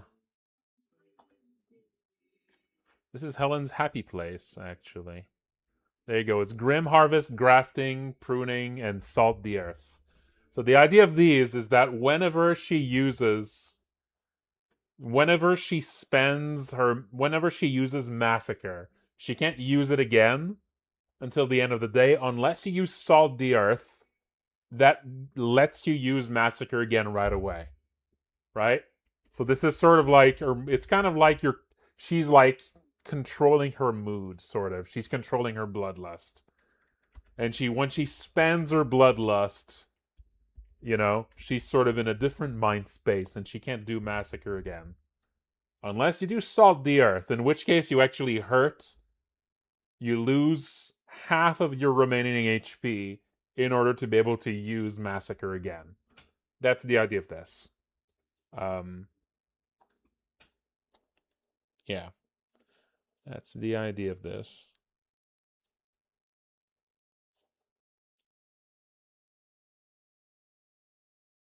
Hmm. And then there's other things you can do. There's other things you can do here that are other ways to use. Yeah. So for instance, this one, you just do a nasty attack with what remains of your HP, and it halves your remaining HP. Yeah. The problem with this one, I think, first it does shadow damage, which is pretty bad. That's not good.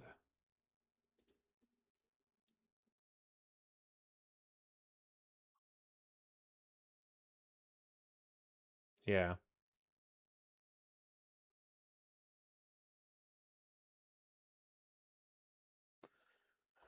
Yeah, maybe flesh. The one thing here is that this math here isn't great because it turns out that this calculation is done after the cost is calculated. So I think this is a really low number. Let's try it though. Let's see. Let's just experiment with it here.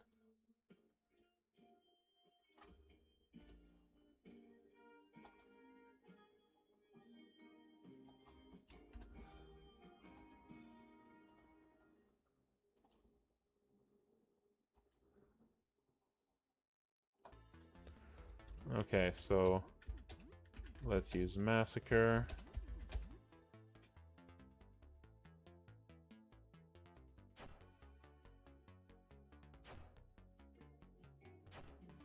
Is Rampage actually strong enough to warrant all of that? I mean, right now, of course, she doesn't have anything special equipped. When she has something good, like Massacre is really strong, right? It is definitely a go-to skill that people use.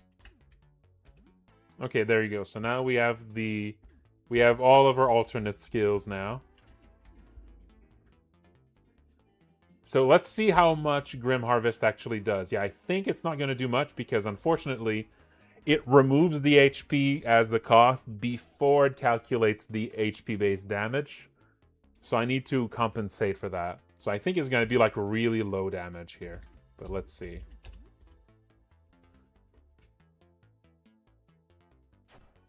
Yeah, 88, 79. It does hit everyone with it. But yeah.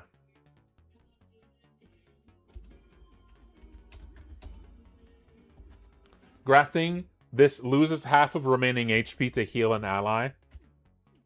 And pruning loses half of remaining HP to regain stamina. So this is all basically.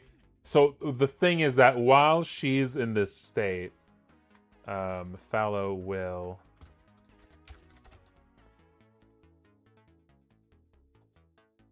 Yeah, she's a bit weaker.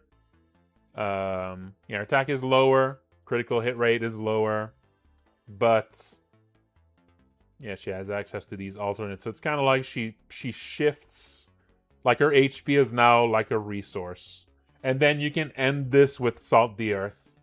So the idea is kind of like you can use her remaining HP when she's in this state to do like a bunch of things before you do Salt the Earth and reset her setup.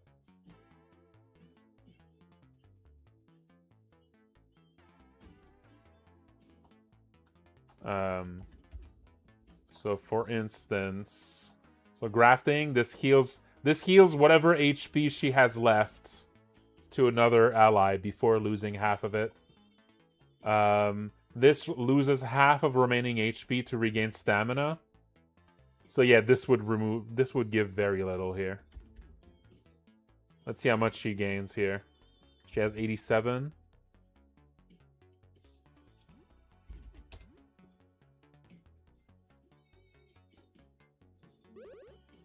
Yeah, she regains 18 stamina from that. I mean, that's actually not bad. That's actually a pretty good amount.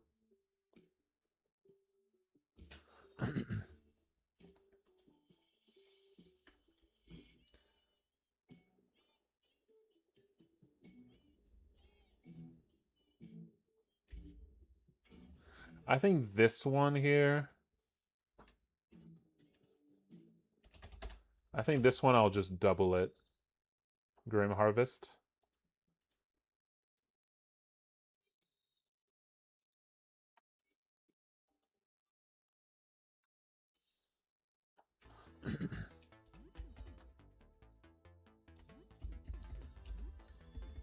She's gonna do Massacre.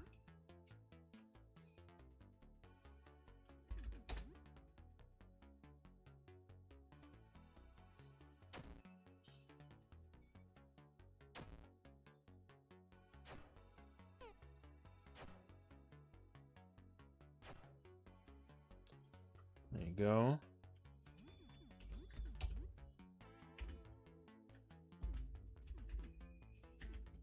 Also, I should give these the icon of... yeah, I should give these the icon of that status effect so it's more obvious at a glance that these are caused by fallow will. Yeah, let's give them all that icon here.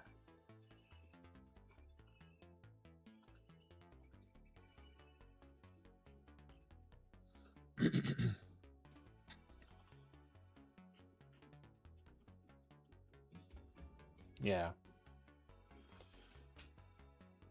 No, this is just the test battle that I use to test things. Now let's do Grim Harvest.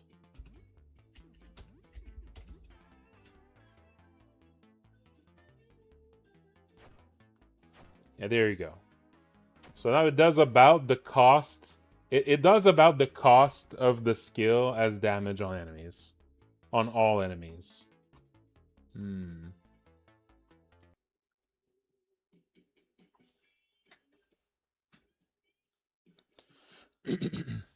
Yeah.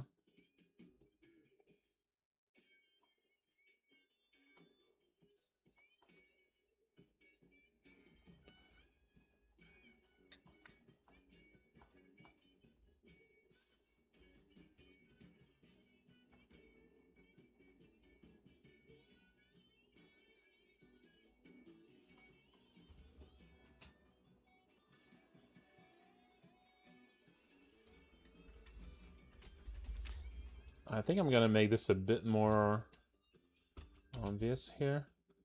To end fallow will and restore Helen's bloodlust early.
Yeah.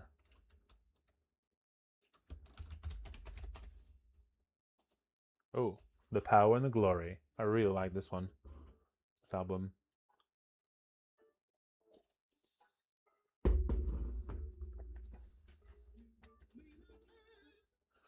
All you want, all you need, all that you have has been given to my hand. It can change. You can stay the same. I can stay. Who can make that claim?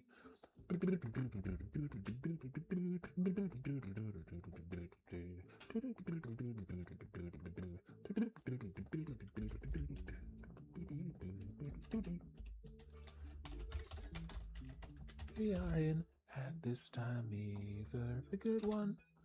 So it is so unblessed. You can change. You can stay the I can make that claim.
Oh, there's 2 different massacre skills.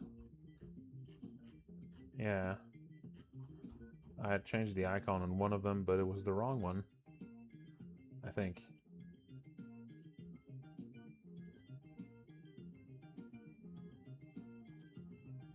Yeah.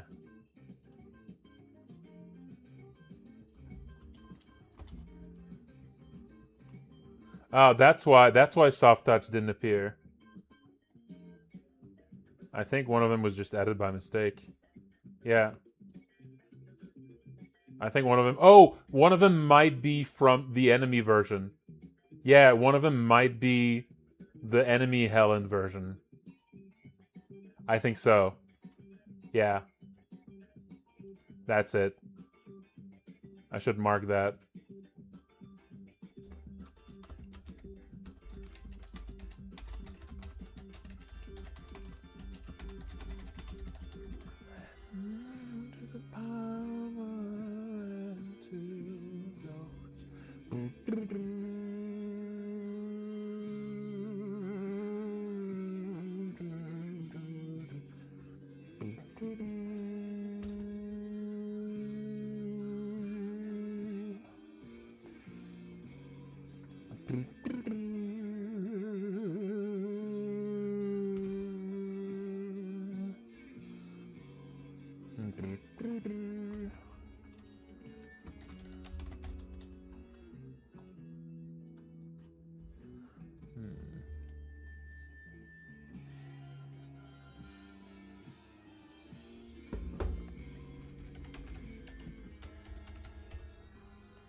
Oh.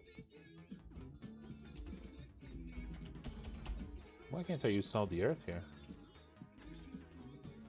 Weird.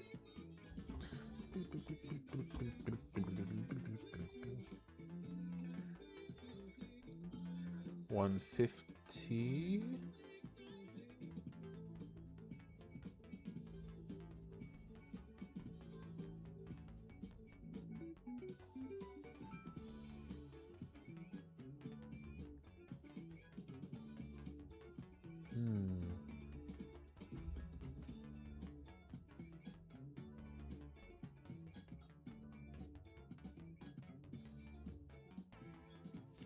Just tweaking some of her skills a bit. So, like, she has a few basic skills that are very useful, but she has a few, like, advanced weird skills that were not very well balanced, that were kind of useless. She was still useful because, like, her basic skills were just good enough, but her weirder skills were just not being used much.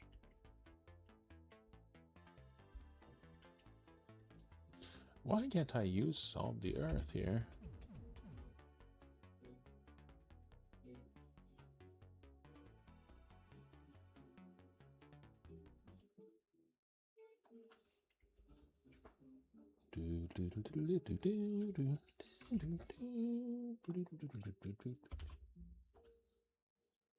Yeah, we will do it all for you. You will see it. We'll only want to do. And everything is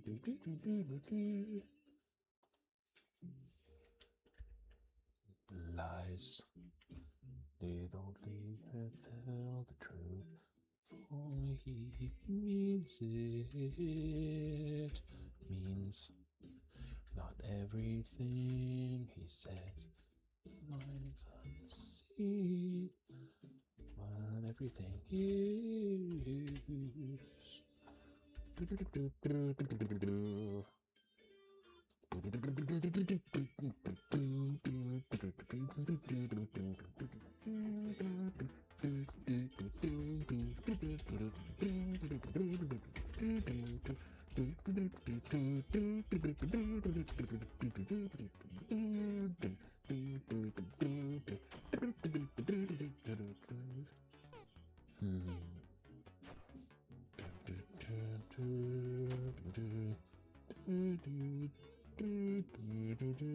Yeah, maybe the Worm Whip could.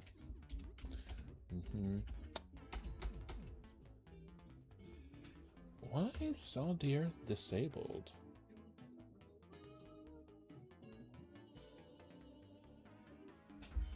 So, see, sin,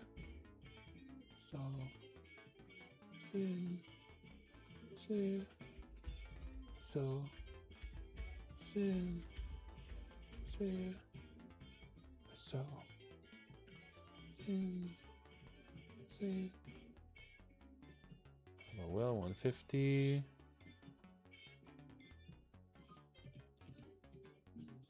I don't know why. Oh, piercing.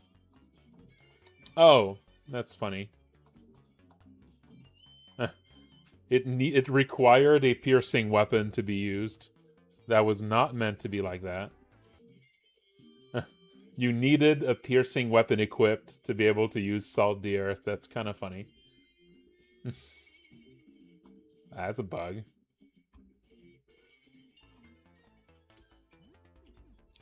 So sincere his thoughts, so full, always empty. Or maybe things are bad, so sincere, and everything is.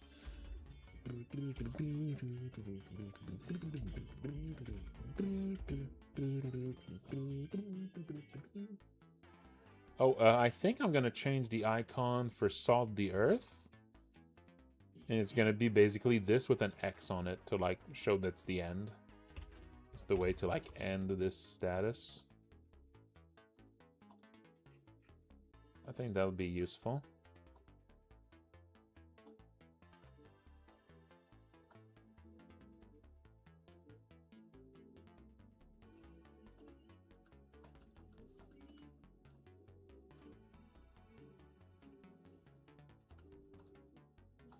I think that might help. I think that might help make this a bit more obvious. This is a way to get rid at a glance. It's a way to get rid of that status.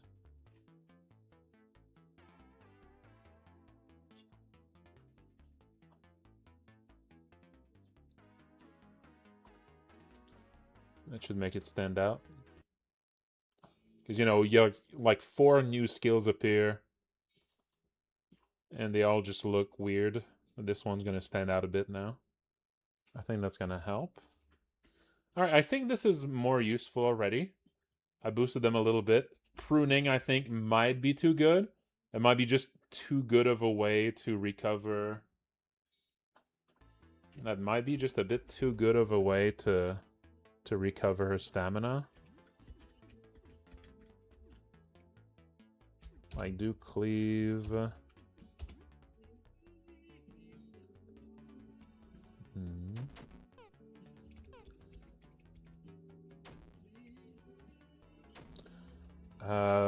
Philippe is another one that I kind of want to look through the skills a bit, because maybe there's some stuff I could do here for...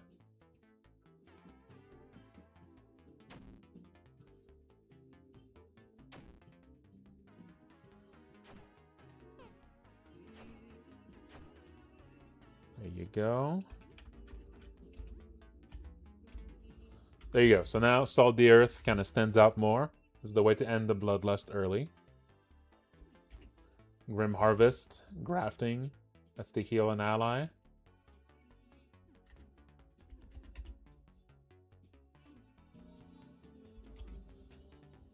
Lose half of remaining HP to deal damage to all targets. Grafting. Let's see how much stamina we regain now from this. That should be a lot.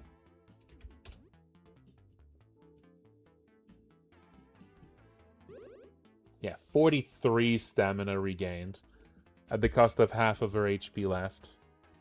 That's a lot. That's a big boost.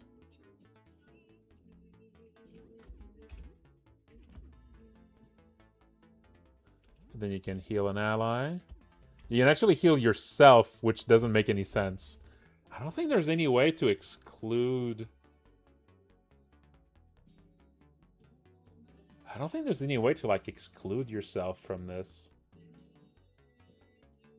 And you can just heal yourself, which I think is gonna, like, just do nothing. Yeah, you can't actually make it that you can't choose yourself on something like that.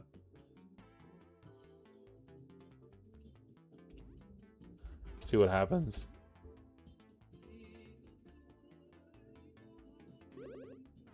Yeah, she actually healed herself by less than what it cost her, I think. Yeah. Yeah, that's kind of silly, isn't it? What if it was more like distributing her HP on the party?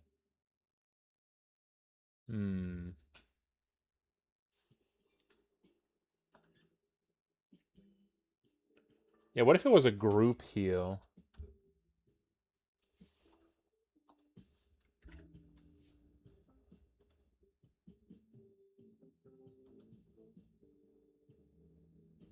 Yeah. Could be a group heal.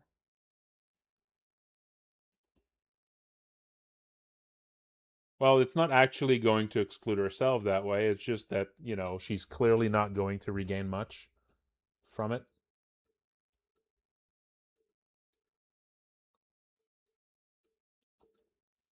Well, in this case, it would be more like she's distributing her own health to the others.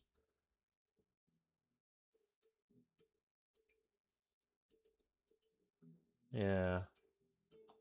I mean, maybe it doesn't matter that she can technically select herself. It's weird. It's unfortunate you can't exclude yourself in this bit.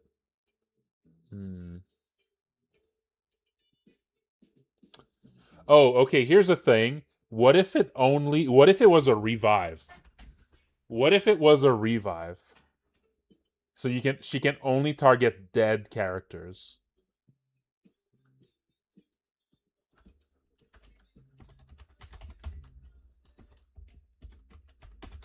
Lose half of remaining HP to revive an ally.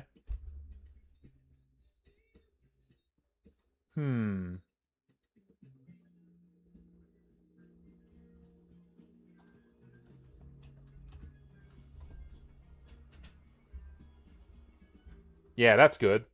That's way more unique, I think. Yeah, Tickle can do that, but Tickle, it is a heal as well. So you can use it to heal, and there's a chance that it revives. This would be always a revive. This would always revive.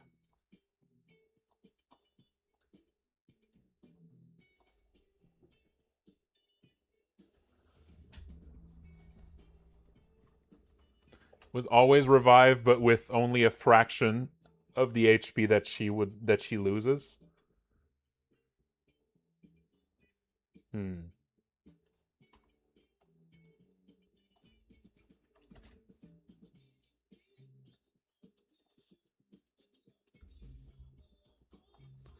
I think this needs to be, yeah, this needs to be in control a bit more. Yeah, pruning is just recovers too much stamina.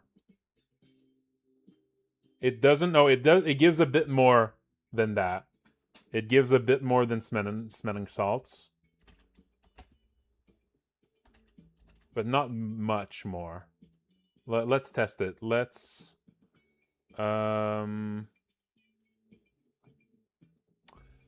have Lei go unconscious at the start here, so we can try this, and let's see how much she heals from it. It would be a portion of the HP that she had that she lost when she used the skill. To get access to it, she would need to first use Massacre and then lose half of her HP. So it would be a revive that costs 2 turns. And 2 turns, 22 stamina, and half of her HP. So that would be the cost of it. It's a big cost, but it is like a reusable revive, which is a big deal. Yeah.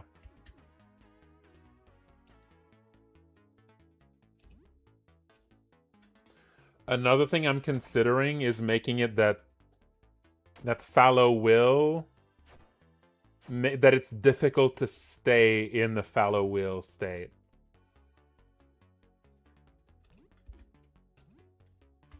Because right now you can just stay in the fallow will state as long as you don't mind that she doesn't have like her main skills, but she can use like other skills from like weapons and stuff. So I'm thinking maybe fallow will. Maybe while she's in fallow will, she shouldn't be able to heal or something. Like something like that to make it that like you gotta get out of that state as soon as possible. No, I don't. No. Because fallow will is supposed to be a bad thing, so it shouldn't be easy to remove it. There's a cost to removing it. Like fallow will is like, it's a consequence of using her strongest skill, which is Massacre, right? As a consequence, she gets fallow will, which removes that skill from her. Disabling. Oh, actually, that's a good idea, Octopus. That's a really good idea. Ooh, can I do that? I don't think I can do that. Because weapon skills are just in the special category. And that's also like all basic skills. I can't do that. That would be really good though. Maybe I could just kill her attack. Maybe her attack could be reduced by way, way more.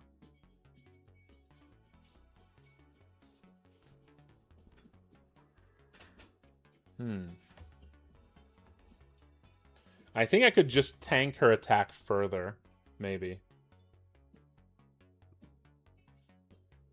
When she uses that.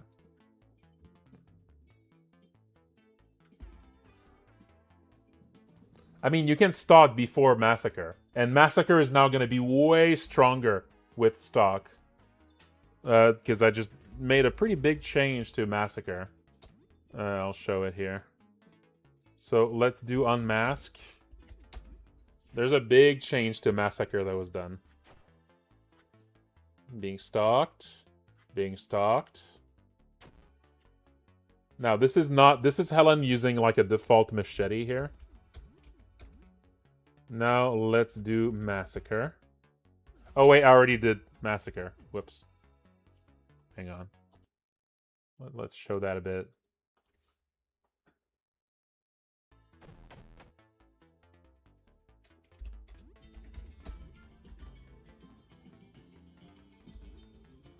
Okay, so let's do Unmask.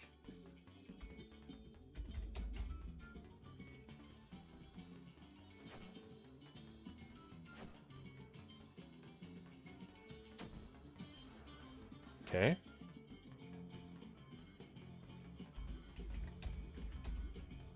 Now, let's do Massacre.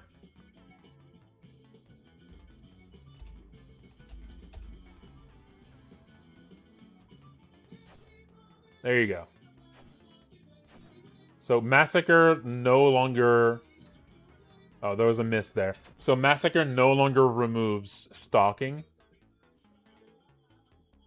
So it means whenever she does Massacre, multiple hits targeting one guy are all going to be doubled instead of only the first.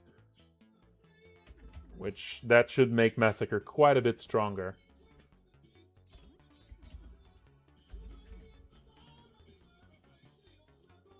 Well, that's the thing. After using Massacre, Massacre disappears from your set.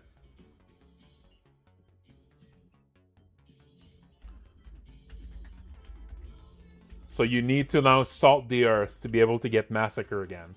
Because Massacre is what removes her bloodlust. This is what sets on... this is what triggers Follow Will. So now that she has Follow Will... she's lost all of her, like, serial killer abilities, essentially. And now those abilities are replaced by these here. Grim Harvest, Pruning, Grafting, Salt the Earth. Now she still has her abilities that come from having her face uncovered. I don't know if those, maybe those should also be excluded. I'm not sure. Yeah, normally Follow Will goes away when you rest. And eventually you find... eventually, she learns the skill to end it early, which is Salt the Earth. Yeah, Salt the Earth here is the skill to end Follow Will early, but it costs half of her HP. Now, let's do Grafting to revive Lei.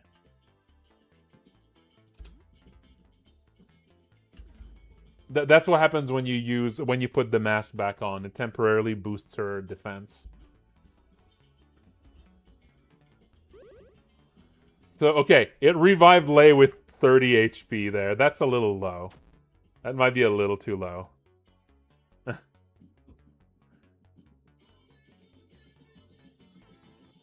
might be a little bit too low.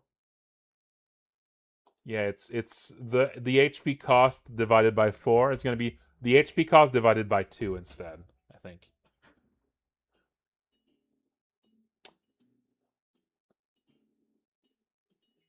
Yeah, it is. Maybe divided by 3. I want it to feel like it makes a difference that you used it when she still had more HP.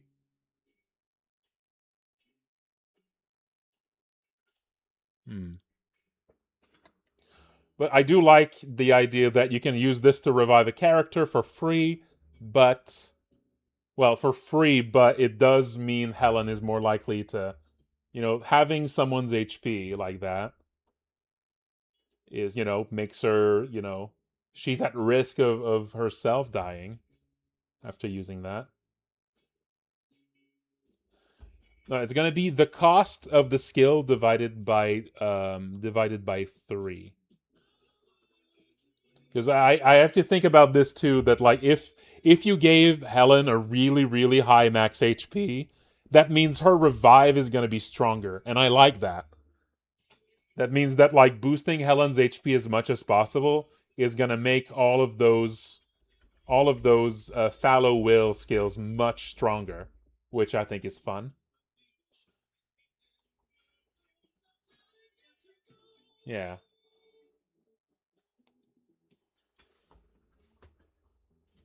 I think I like these. I think I like these.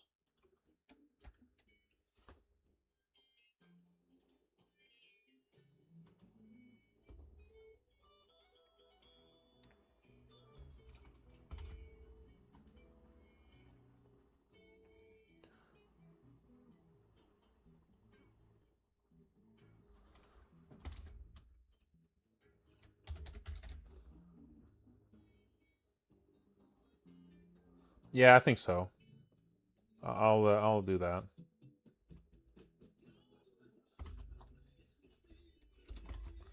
Yeah, I'll remove Soul Drain and yeah, I'll remove Soul Drain and Soul Feast if you have there you go. Yeah, so now these two are also excluded if she's in fallow will.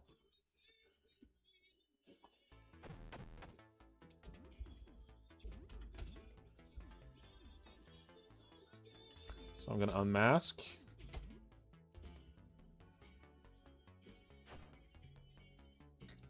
So now unmasking only hits enemies, it no longer hits your own party.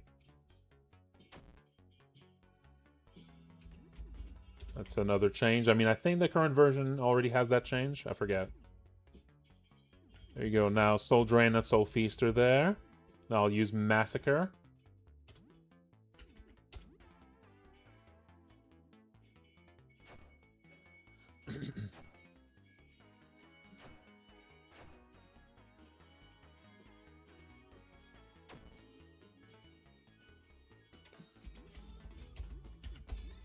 And there you go. So now she can hide face.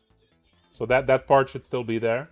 You know, even in fallow will, she should be able to put the mask back on. But now these skills are here. Grim Harvest, Pruning, Grafting, Salt the Earth. And yeah, I think I'll make it that that fallow will cut her attack by half. Yeah. I think so, yeah. Like, fallow will needs to feel like it's a bad place to be for Helen's, like, normal attacks. Like, it should feel like you want to get out of there as fast as possible, unless there's some moves you want to use first, right? I think that works. Another possibility could be that while she's in fallow will, maybe all of her moves that cost stamina could have a doubled cost. Ooh, I kind of like that, actually. I kind of like that better than having her attack.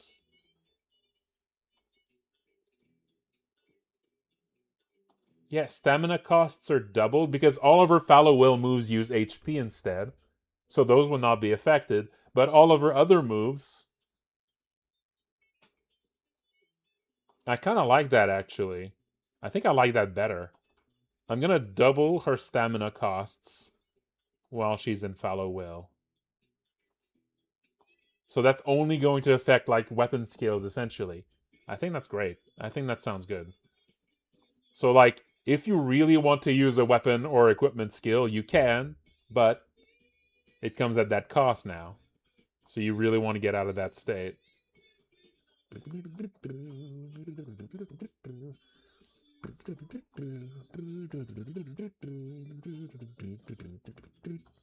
Yeah, MP cost rate is doubled while in fallow will.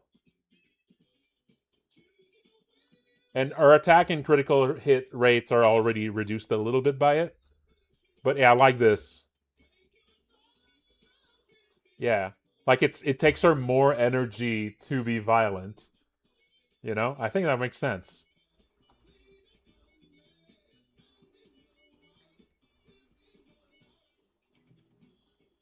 Hmm.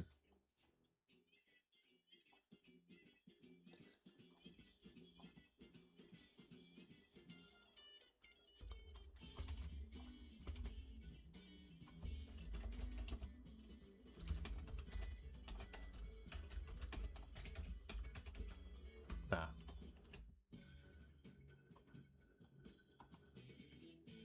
Yeah, I like that. I think that's yeah, I can't really disable those skills because they're the same. Yeah. Yeah, I think that works. It's like if you've boosted her max stamina, you might not care that much about it. You might still, you might still do it. But you're gonna think twice.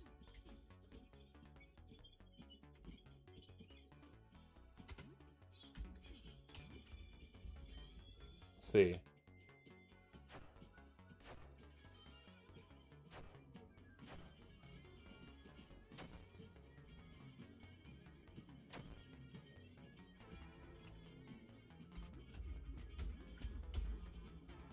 There you go. Deep cut. Cleave is now 24. Yeah. I don't know what. Where's the decapitate? Oh, there it is. Decapitation 30. Yeah. So all these costs are doubled.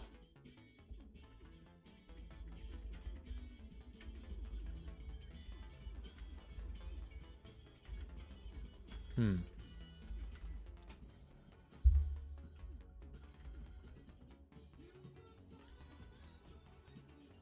Yeah, that works. That works.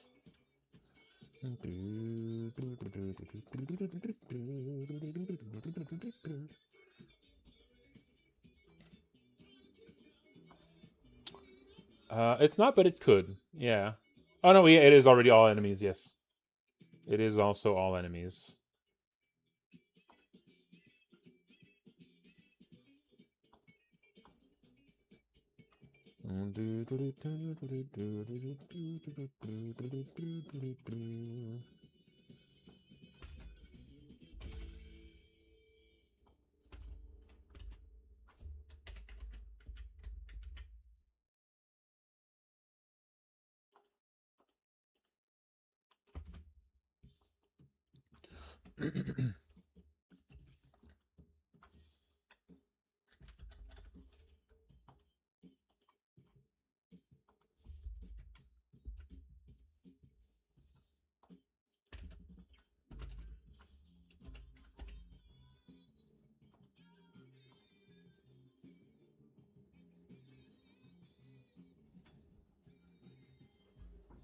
Yeah, I like this. I like this. Yeah, nice. I think these are good changes. I think these are good changes.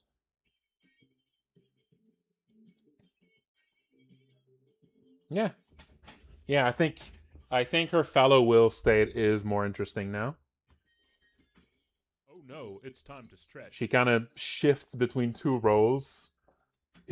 But like, yeah, I like that fallow will is mainly a drawback, but depending on what you're doing and on how you're playing, you might think of it as a secondary role that she takes, where she's suddenly a healer. I think that's kind of fun.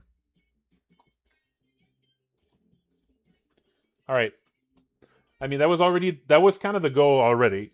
It just wasn't really working. Like that was already like the goal for fallow will. It just wasn't really like good enough to work that way. Um and yeah, the healing was just kind of too weak to really work, and um yeah, now that it revives, and it's specifically a revive, that's way more interesting. Now you have like a reason to use, like that actually could give you a reason to use massacre her early, right? Like you want to use massacre so that you can bring someone back next turn, you know? And if someone's applied like yeah, that works. Like you could use Helen to revive your entire party. I mean, that would take several turns, but yeah. Oh yeah, Dungeon Dance. Yes, I'll check that. That's gonna be the last thing for tonight, probably. Dungeon Dance. So that's the status. Dungeon Dance.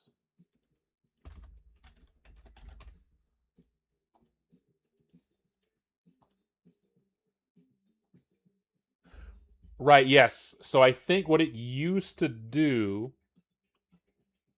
it used to just basically stun you, was it? What was the thing that it did? Like it gives you a counterattack, but you couldn't act. Yeah. So right now it's set up so that you counterattack and you essentially are berserk. So you auto attack instead of. Yeah, you auto attack right now. Is that how it currently works?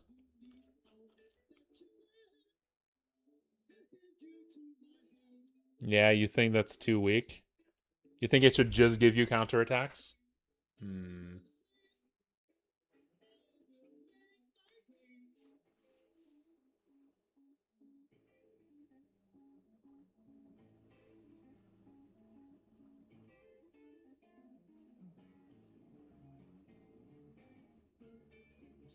Yeah.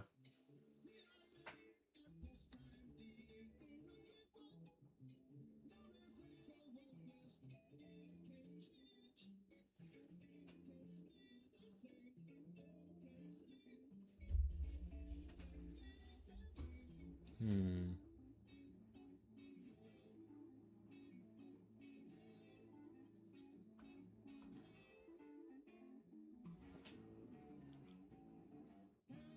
Yeah. Okay, yeah. Yeah, I could just make it that it doesn't affect your actions. It just gives you counters for 4 turns.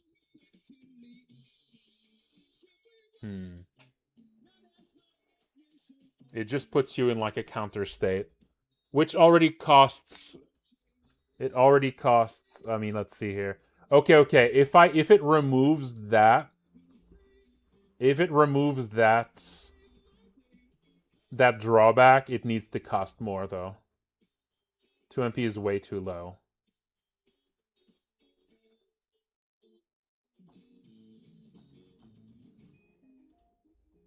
Yeah, if it just gives you counterattacks, I'll double it to like 4. Yeah, 4 stamina for that.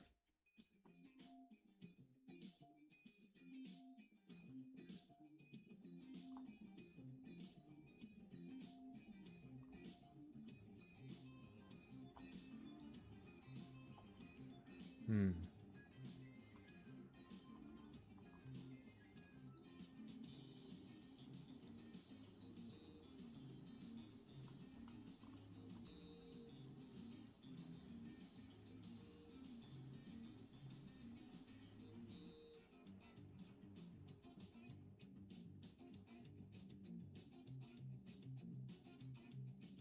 So the idea of long haul flow, the idea of its use is that it essentially allows you to recover stamina over time instead of after the fact.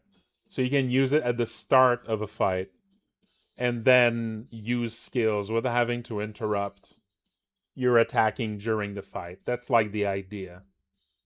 It's kind of like a delayed action stamina recovery. That's meant to be the idea here.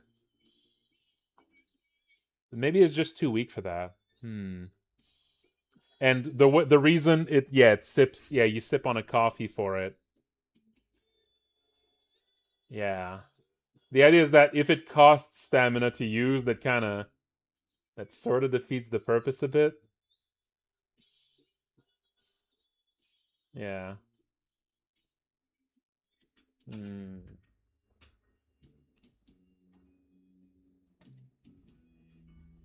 Yeah. I mean, maybe I could use... Hmm.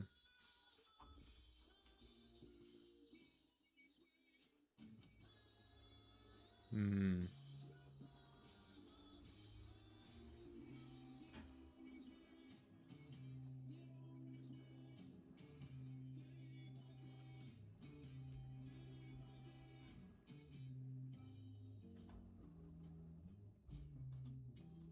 I could think of something else for the move's cost. Hmm.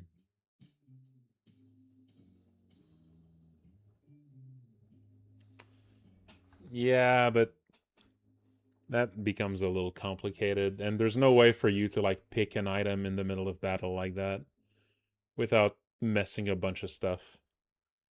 Hmm.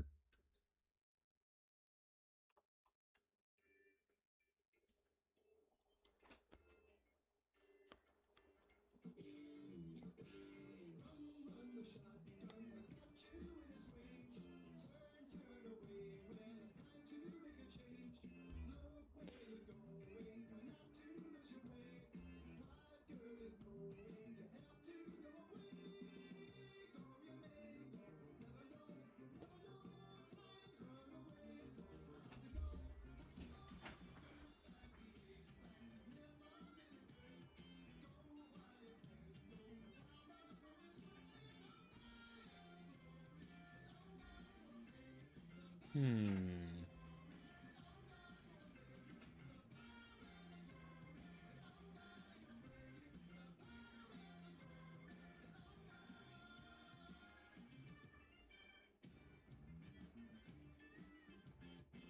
Okay.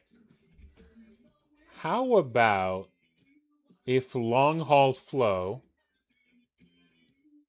instead of making you recover stamina, it costs stamina to use. Like it costs 5 stamina to use.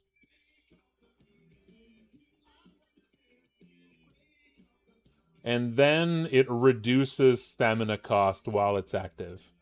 Instead of recovering, that means you can't use it. That means you can't use it to just like to get free stamina recovery.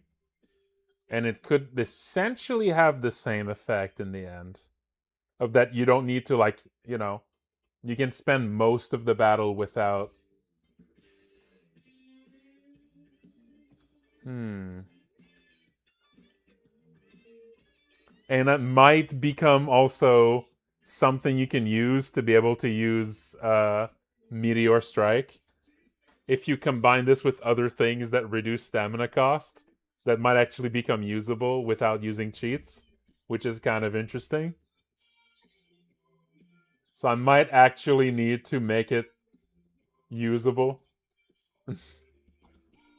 instead of just being a kick. Yeah. I mean, I can do that. It's not too.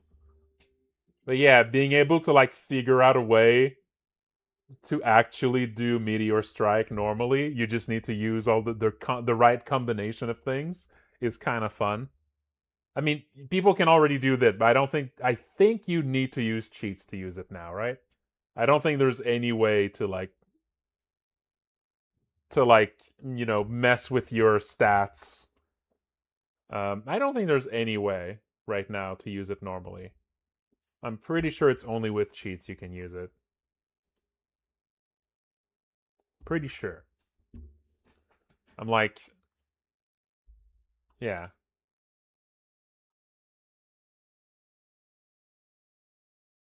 I mean, I know someone did it, but I'm pretty sure it was with cheats.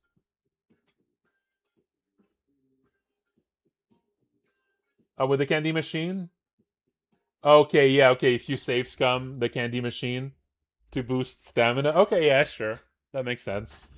That makes sense. Does it does it actually give you are there even enough candy in there to get you that high? I guess alongside also like the comfort belt, the to double it after that. So you need to get to like 500. Yeah. Yeah, okay. That might be, yeah. Well, this is definitely going to be doable now. With something that cuts down on stamina costs.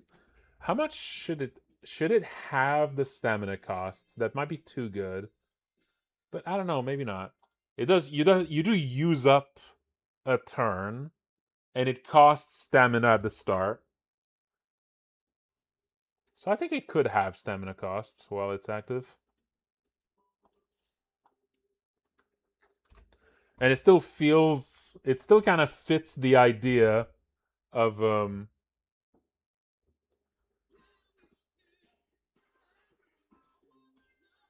It fits the idea of being like in the zone, and so you can do more than normal because you're on autopilot.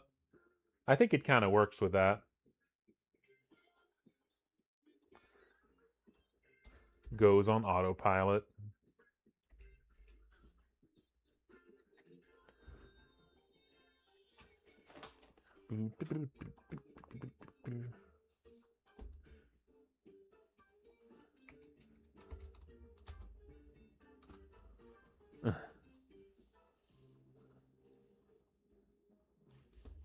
Enter your flow state.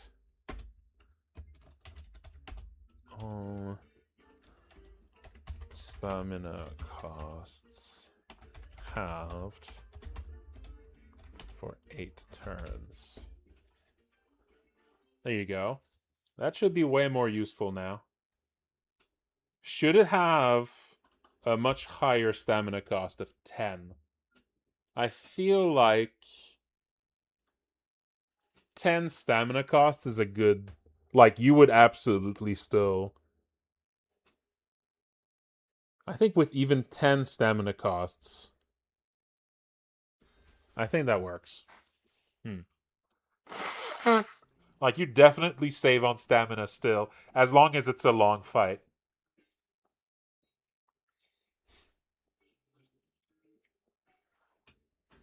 No. I think if you manage to use Meteor Strike normally, it should be exactly what it looks like. It should be just an absolutely ridiculous attack that does like way too many digits of damage. Like you should be able to kill almost everything with it. As long as like you need to do some crazy stuff to be actually able to use it. Yeah, the two together are they're gonna together they're going to like reduce the costs to a quarter, I think.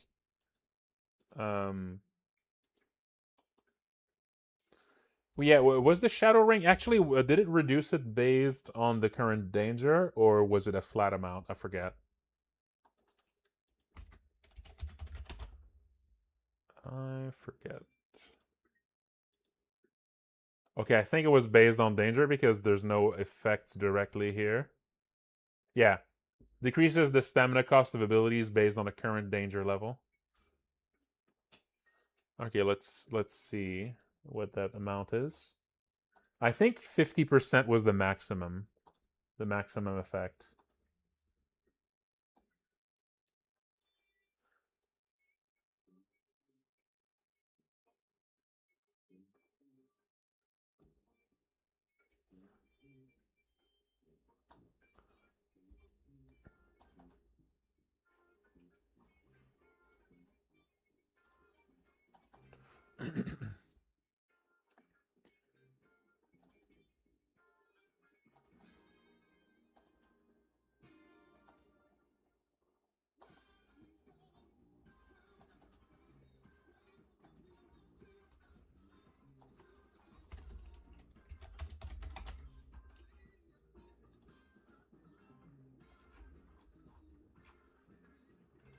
Okay.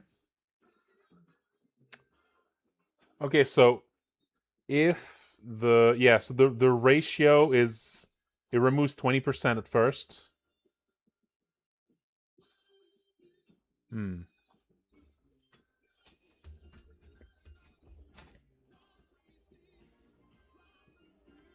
Yeah, so it goes down to 40%, I think.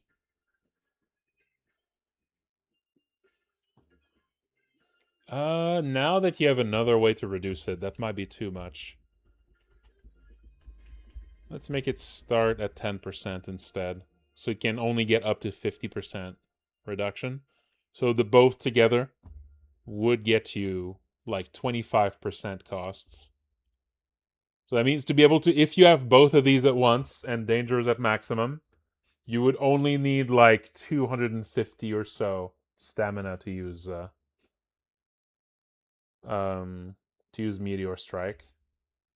Which, I mean, that would be a lot. That would still be a lot of stamina, but that's definitely going to be doable.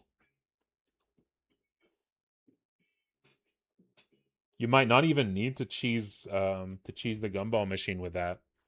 You might be able to just do that with the right items, or maybe you would need just a few gumballs.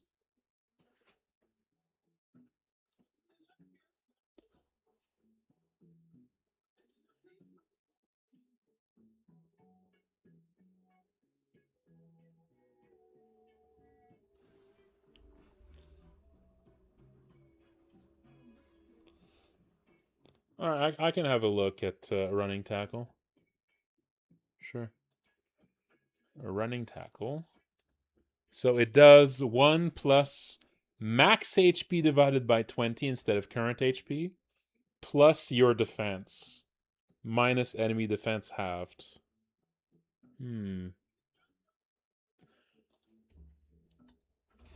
So it adds a little bit based on your max HP, not much. It's mostly from defense.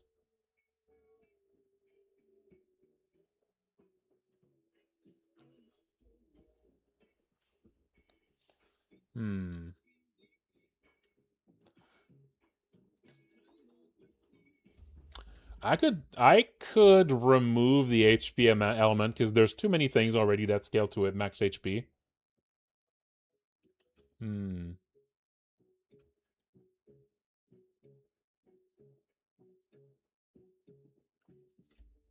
Yeah, I feel like the max HP element here isn't really. That's just kind of a complication. Let's remove the max HP element, and let's just multiply defense by 4 for it. Let's see. What's like the best defense you can have right now?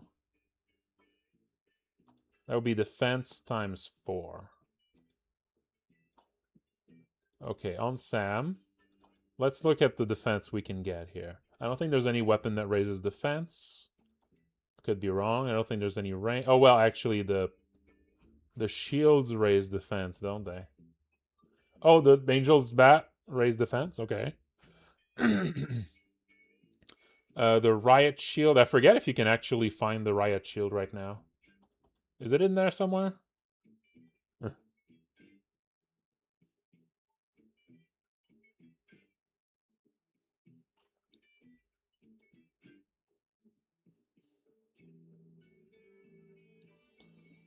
The Juice Box event gives you the Riot Shield? Oh, right. Right.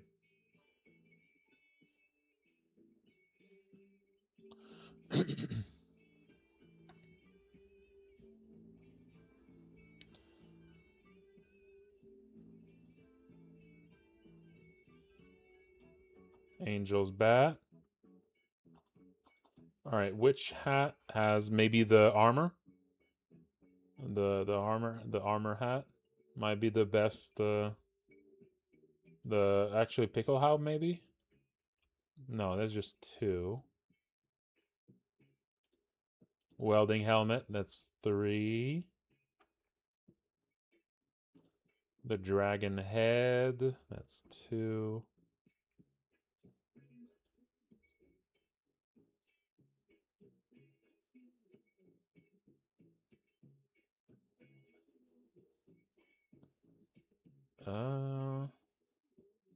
Hound Skull helmet. There we go. The Hound Skull. And then that'll be the breastplate.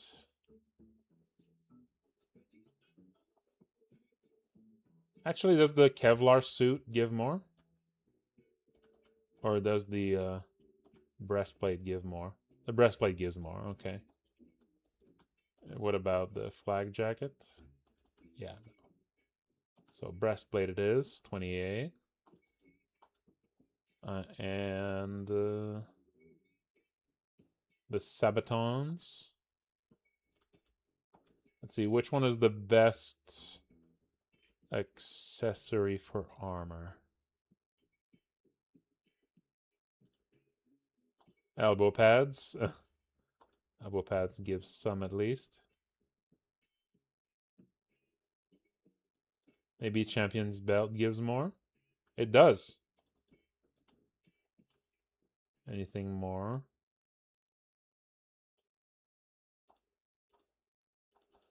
And now, is there any jewelry that boosts defense? I forget if any of them do. A gold bracelet. All right, there we go. So 45 defense. Now, there might also be skills that boost defense and status effects and stuff. Yeah, Dan. Dan can boost it, and also Ernest. Let's teach Sam the running tackle.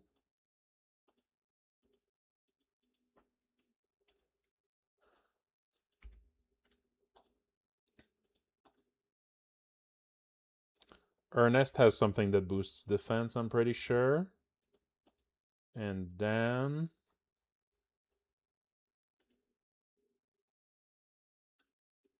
Is there anything else? I forget. There we go. All right, now Sam. So there's the running tackle on its own.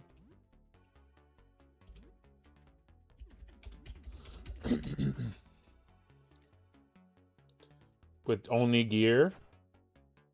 It's 89 damage. All right, it is still crushing damage, and I think they might be resistant. That was 2 times. That was not 4 times. Defense. Let's look at them here. Oh, right. They resist crushing at half. Yeah, that'll do it. So that was actually resisted here. That's a bad thing to give on a test enemy, actually.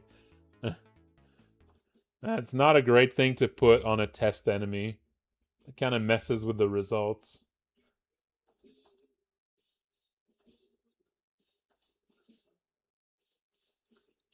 I mean, there's some enemies that do that, but...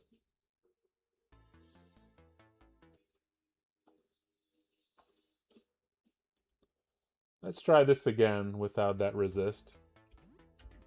So now running tackle. Maybe I could boost it a little further. Yeah, 179 damage. It could be a bit stronger, maybe.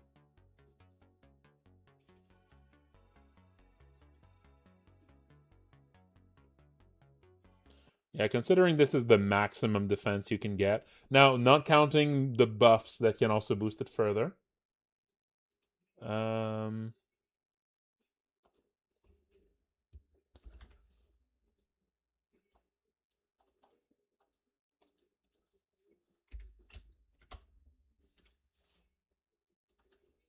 Okay.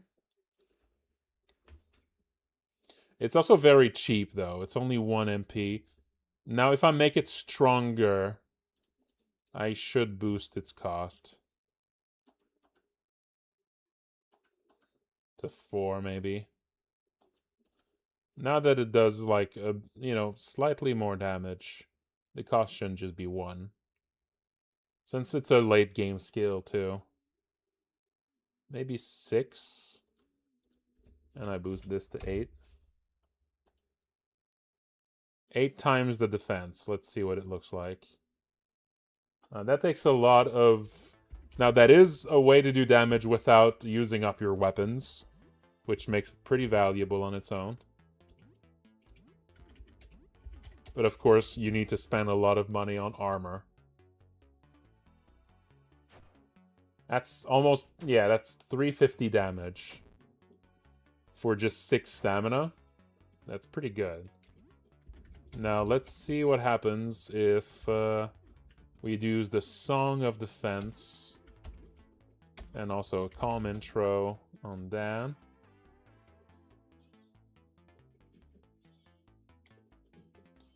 Playing very defensively.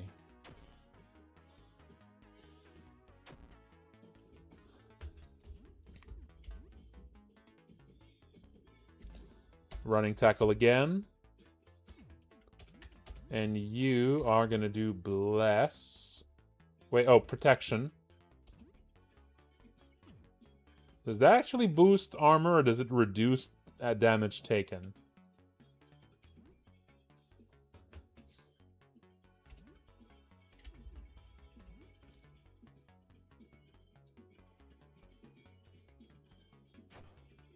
$650 damage. But now it requires the actions, the combined actions of 3 party members. But yeah, that's pretty good. 600 damage for a skill that uses 6 stamina is pretty damn strong.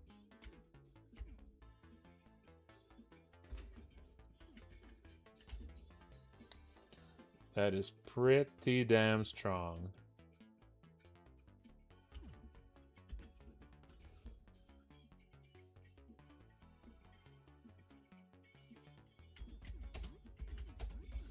I mean, considering this requires you finding a really good armor. And also, like, yeah, I don't know if that's gonna be something speedrunners want to use. Because you need to be lucky for the breastplate, and you need to also spend several days upgrading Eugene's shop. So I don't think that's actually gonna be a speedrunner friendly thing. But who knows? Yeah, there you go. Okay, let's see how much this goes if I don't go as crazy on the items, because this is all like the best defense items in the game. Let's go a little bit more like normal. Let's get normal up in there. Army jacket. A beret. Well, probably are not going to have an a shield anyway.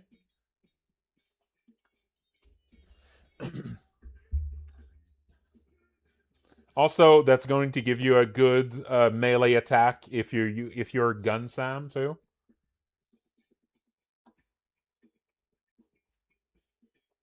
It's going to be a strong melee attack if you're Gun Sam.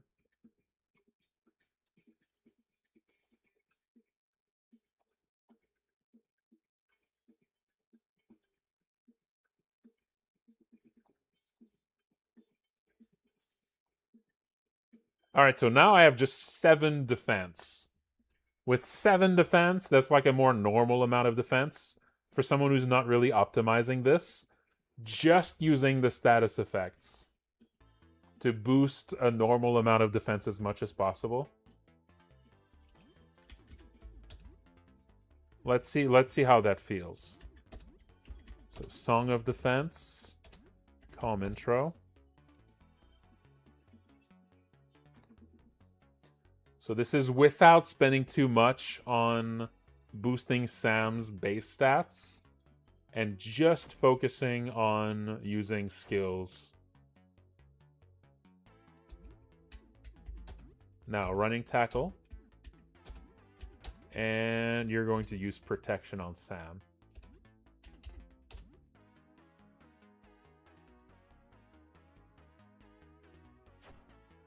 $100 damage.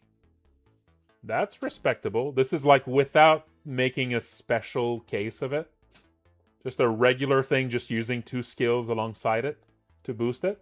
100 damage. That's fine. I think that's about right.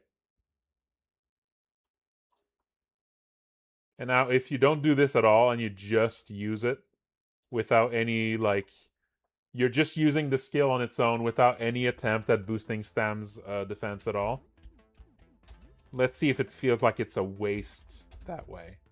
Or if it's just, It's probably going to feel like a waste if you don't actually build for it. Oh, evaded. Whoops. That's another possibility there.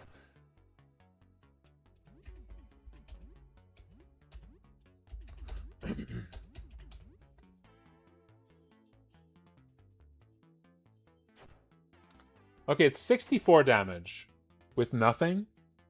Just a normal tackle with like low.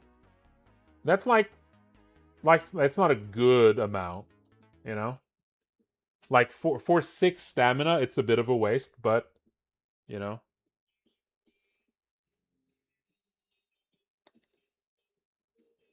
I think crushing damage makes sense there. I don't know. I think crushing damage is what makes the most sense here. A lot of enemies are going to resist it, it's true.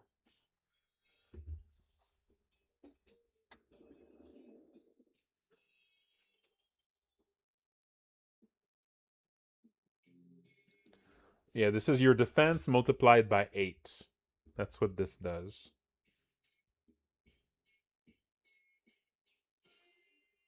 Plus 10. And there's also a critical hit chance. Maybe I could remove the critical hit chance and raise the multiplier a bit further.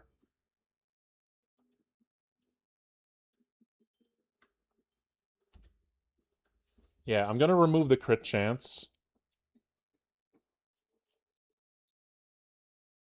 Yeah. Yeah, removing the crit chance, boosting the damage a little further, and adding 5 more to the base damage. I think that's about right. I think this feels about right there. So now it's 10 times your defense that it does, plus 15.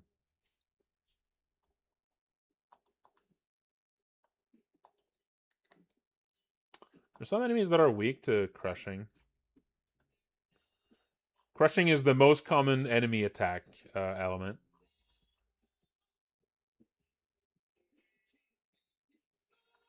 There's not a lot of enemies weak to crushing, but there's not that many that resist it.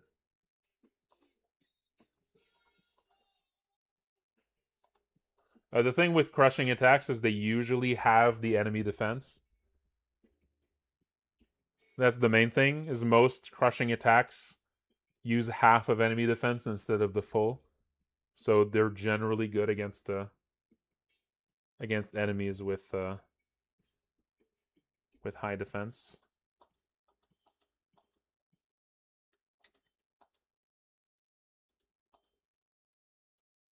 But yeah, there you go. So yeah, now it's set. Yeah, if you don't prepare for it, it should still feel kind of weak. Not really worth the 6 stamina. But as soon as you boost your armor a bit more, I think it becomes worth it here. And also there's ways to use like skills to boost your armor further. So I think that works better now. I think that seems more usable. I'll need to make notes of all of these changes here.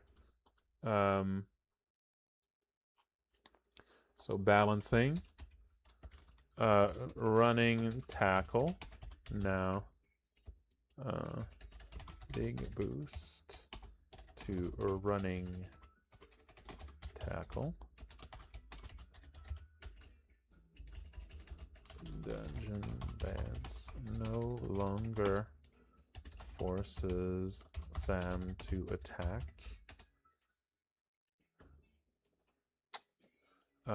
Long haul flow no longer requires coffee. It now costs 10 stamina to have all skill stamina costs for 8 turns. Okay. Rebalanced all of Helen's fallow will skills.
Yep, you added that.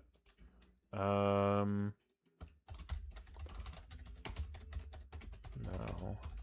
doubles on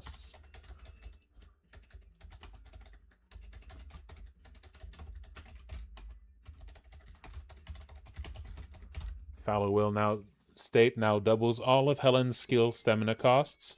Grim Harvest now does more damage. Grafting now revives an ally instead of healing. Pruning now gives back less stamina. Okay. Fallow will now disables. Fallow will now disables mask off skills.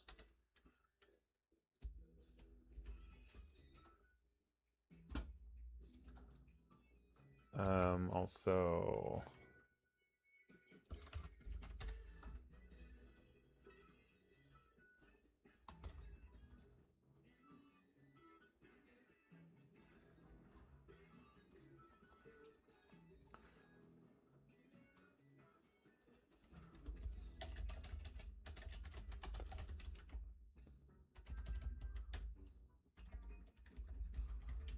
okay. Soul Drain now drains much more HP. Soul Feast now only affects enemies and drains much more HP.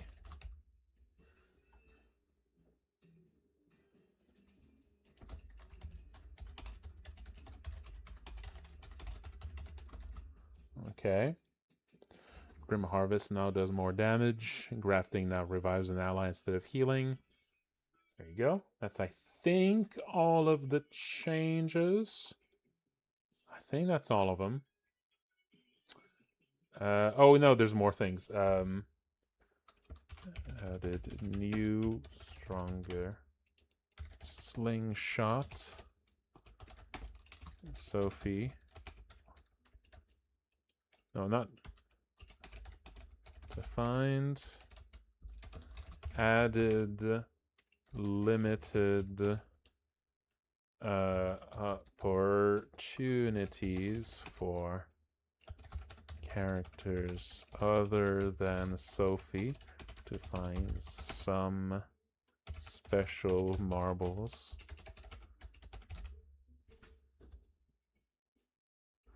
Okay. Yep, it's 45, so it's 15 more than the previous. And it also boosts luck a little bit. And also there's it comes with a bag of marbles that gives a few special marbles.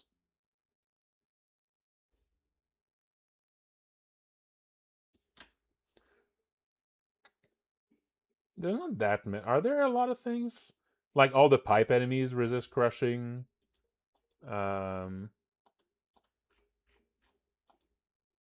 The rat enemies are weak to crushing, of course. I think the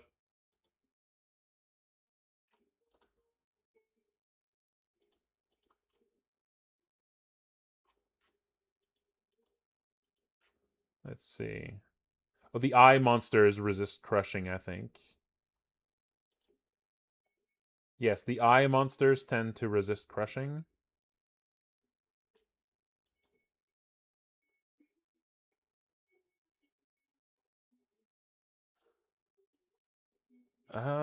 Tumor head should not necessarily. No, yeah, eye enemies, enemies that feel like they're like bloated, they're like cushioned. That's generally enemies that look like they're cushioned are the ones that I make resistant to crushing. I guess tumor head kind of has that vibe a bit. Kaylee shouldn't be resistant crushing though. Maybe I think I copy pasted something else for Kaylee. I don't think it makes sense that she's resistant to these things. Yeah, I think I had maybe copy pasted something else for that. But yeah, big eye, that should be resisting to crushing. Grinning beast, right. I made her resist crushing because I wanted a specific set of items to use against her.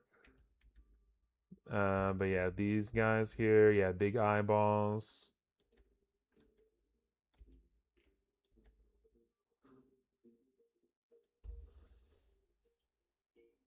Mm-hmm.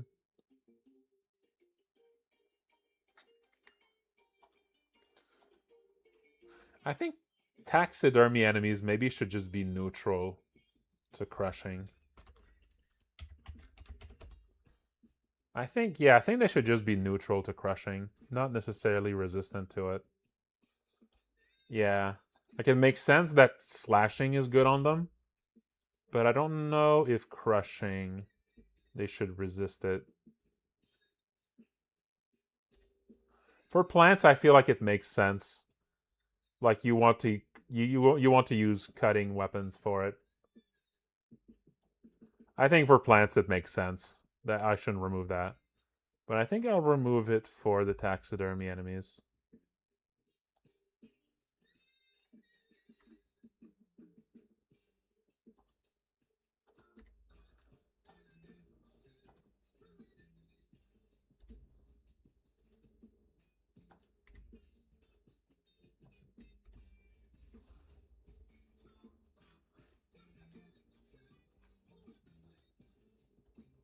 Right, they're just neutral to it, I think.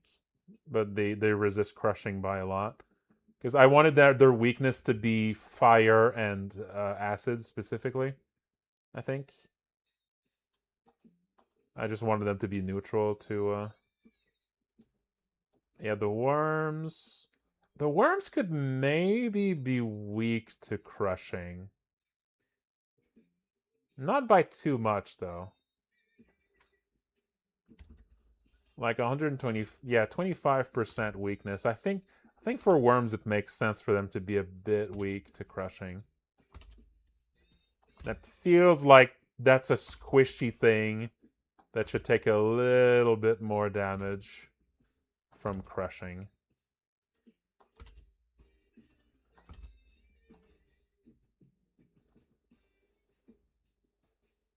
Yeah. I wanted slashing to feel like it's the normal way to damage them. And every other physical means are really, really weak.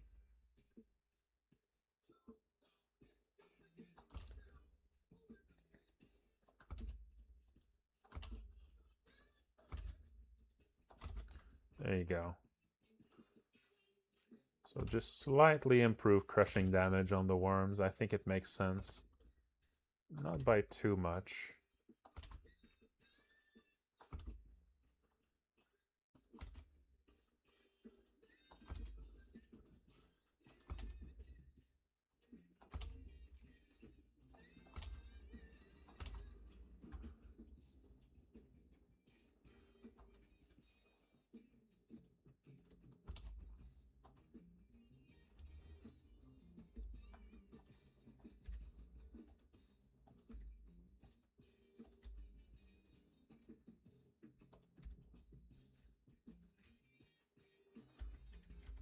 Of course, those shades are just resistant to all physical damage.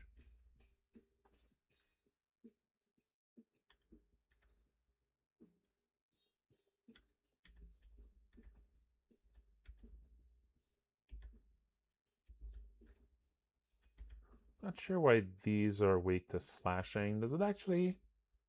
Hmm.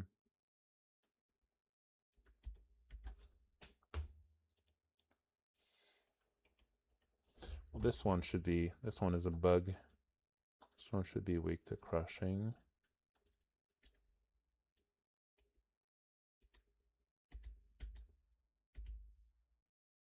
This one's a bug too. Should be crushing.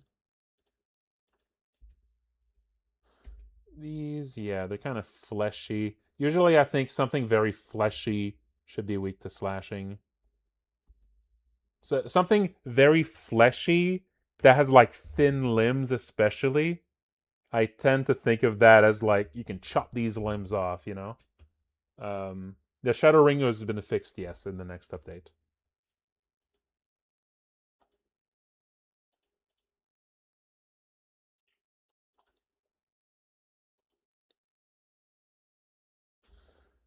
Oh, Daryl is a big bug, so should definitely be weak to crushing.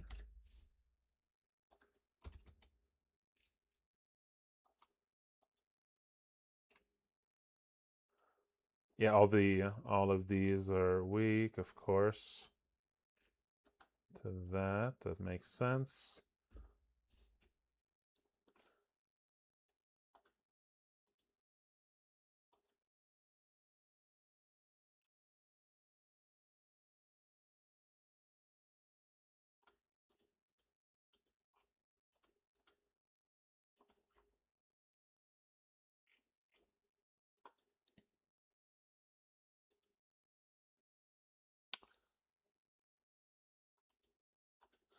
All right, all of the organs here resist crushing.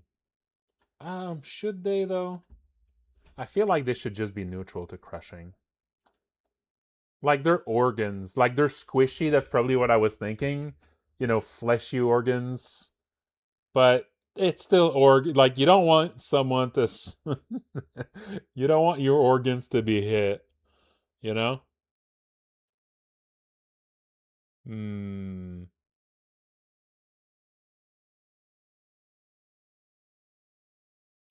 Yeah. I don't think they should be weak to crushing, but I think they should be neutral to it. Because like slashing and makes sense. Again, they're fleshy. That's how I think of it, but I don't think they should resist crushing.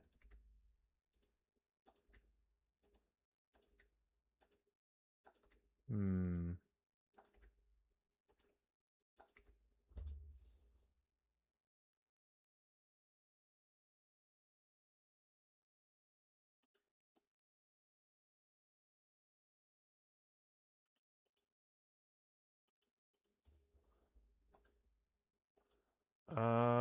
I don't know if these guys should have any. No, it's time to stretch.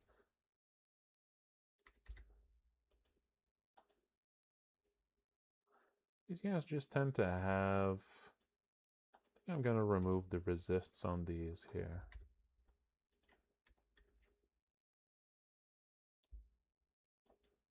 This makes sense. The hands. Hand vermin.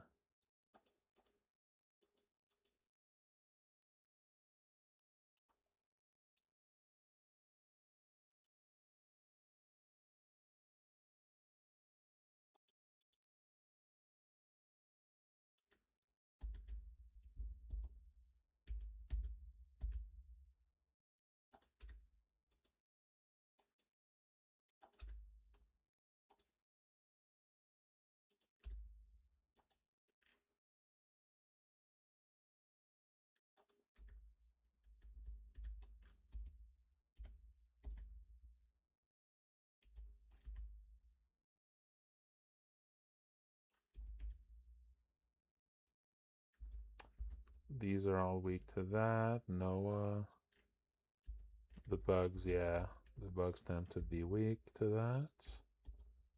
Yeah, the fungus. I think it kind of makes sense for the fungus to resist it. Although, I don't know. Maybe I'll reduce their resistance a bit to like 75.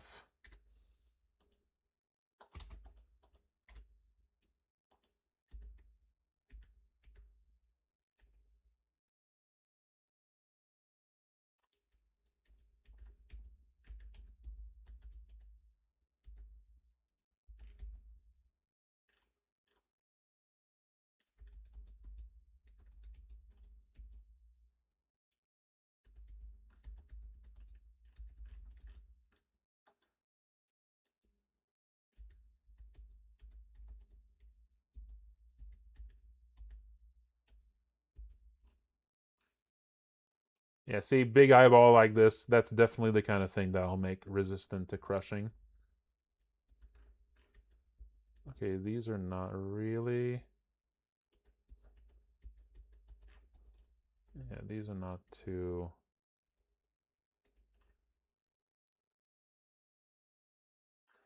I haven't gone over most of them yet. The others are further up.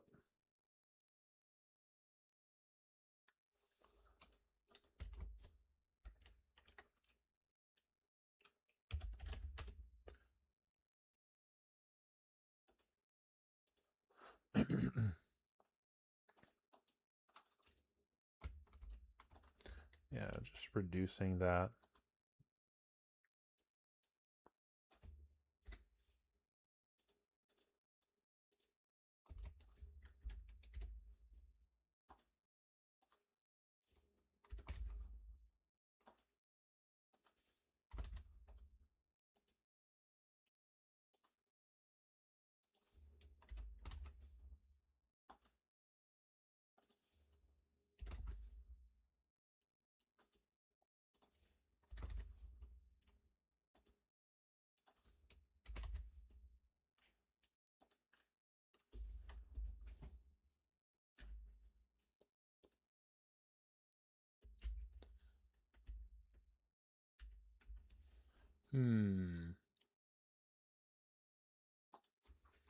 A question about game jams.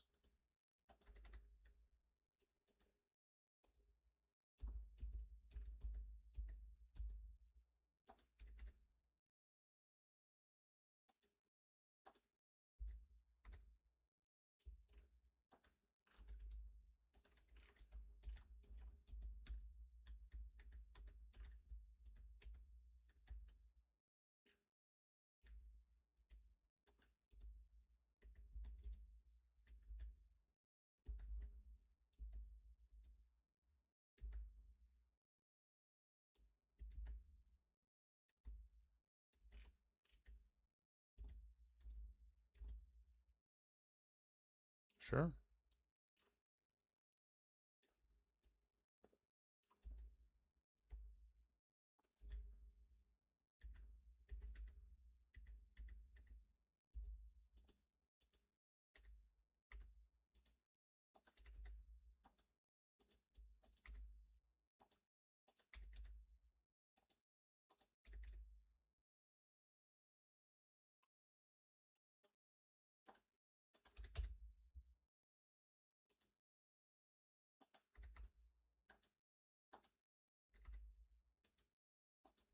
Just removing this overall from the arm guys. I feel like it's kind of a weak. Like it doesn't really feel like they should have a particular resistance or weakness on physical things. That should just kind of affect them the same, I think. I'm removing their physical resists here and weaknesses. I mean, slashing isn't going to do extra damage to them either.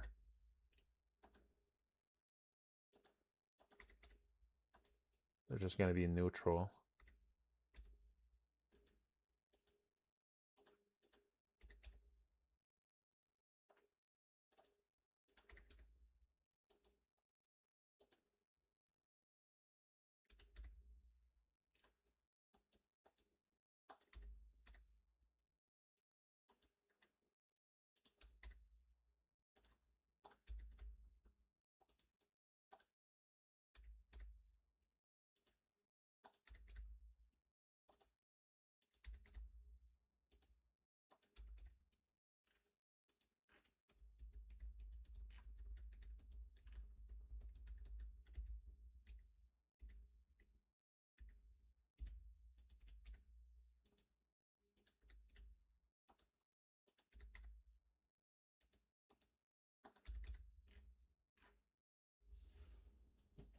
Mm.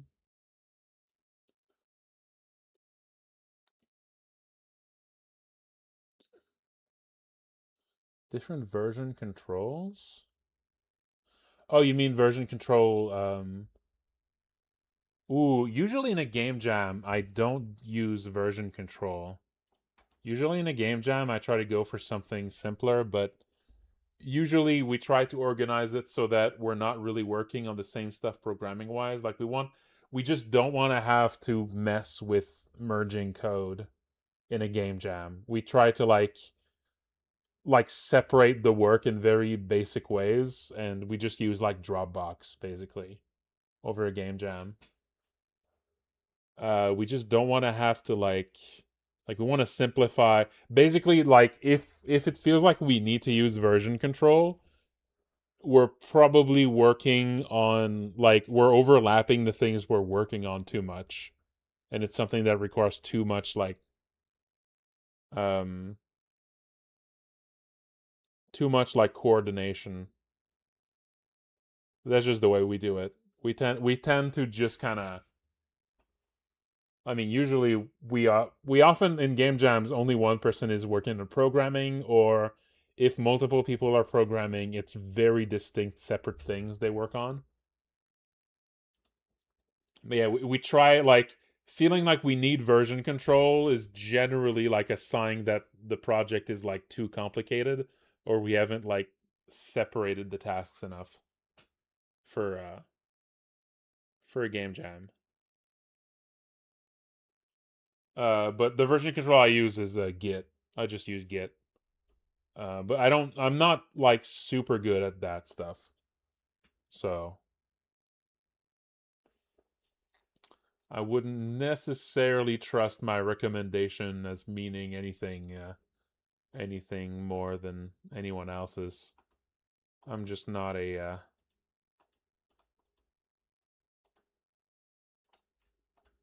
this is just I just use the one I know, you know. I'm far from an expert on that.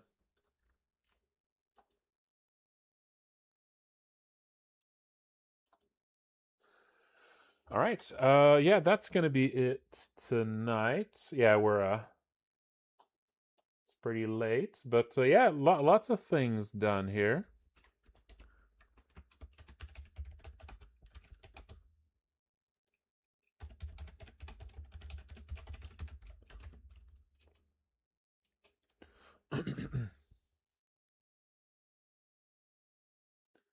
Yeah, yeah. All right, folks. Thank you all for watching.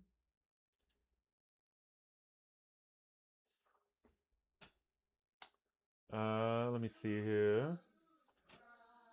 Before I go, as usual, here's my Patreon. Please have a look.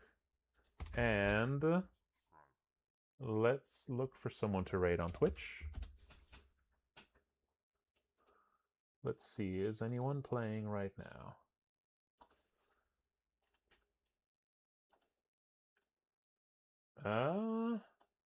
Oh, only one person is playing Look Outside right now. All right, let's rate her. This is these are a Dreamfall. All right, sure.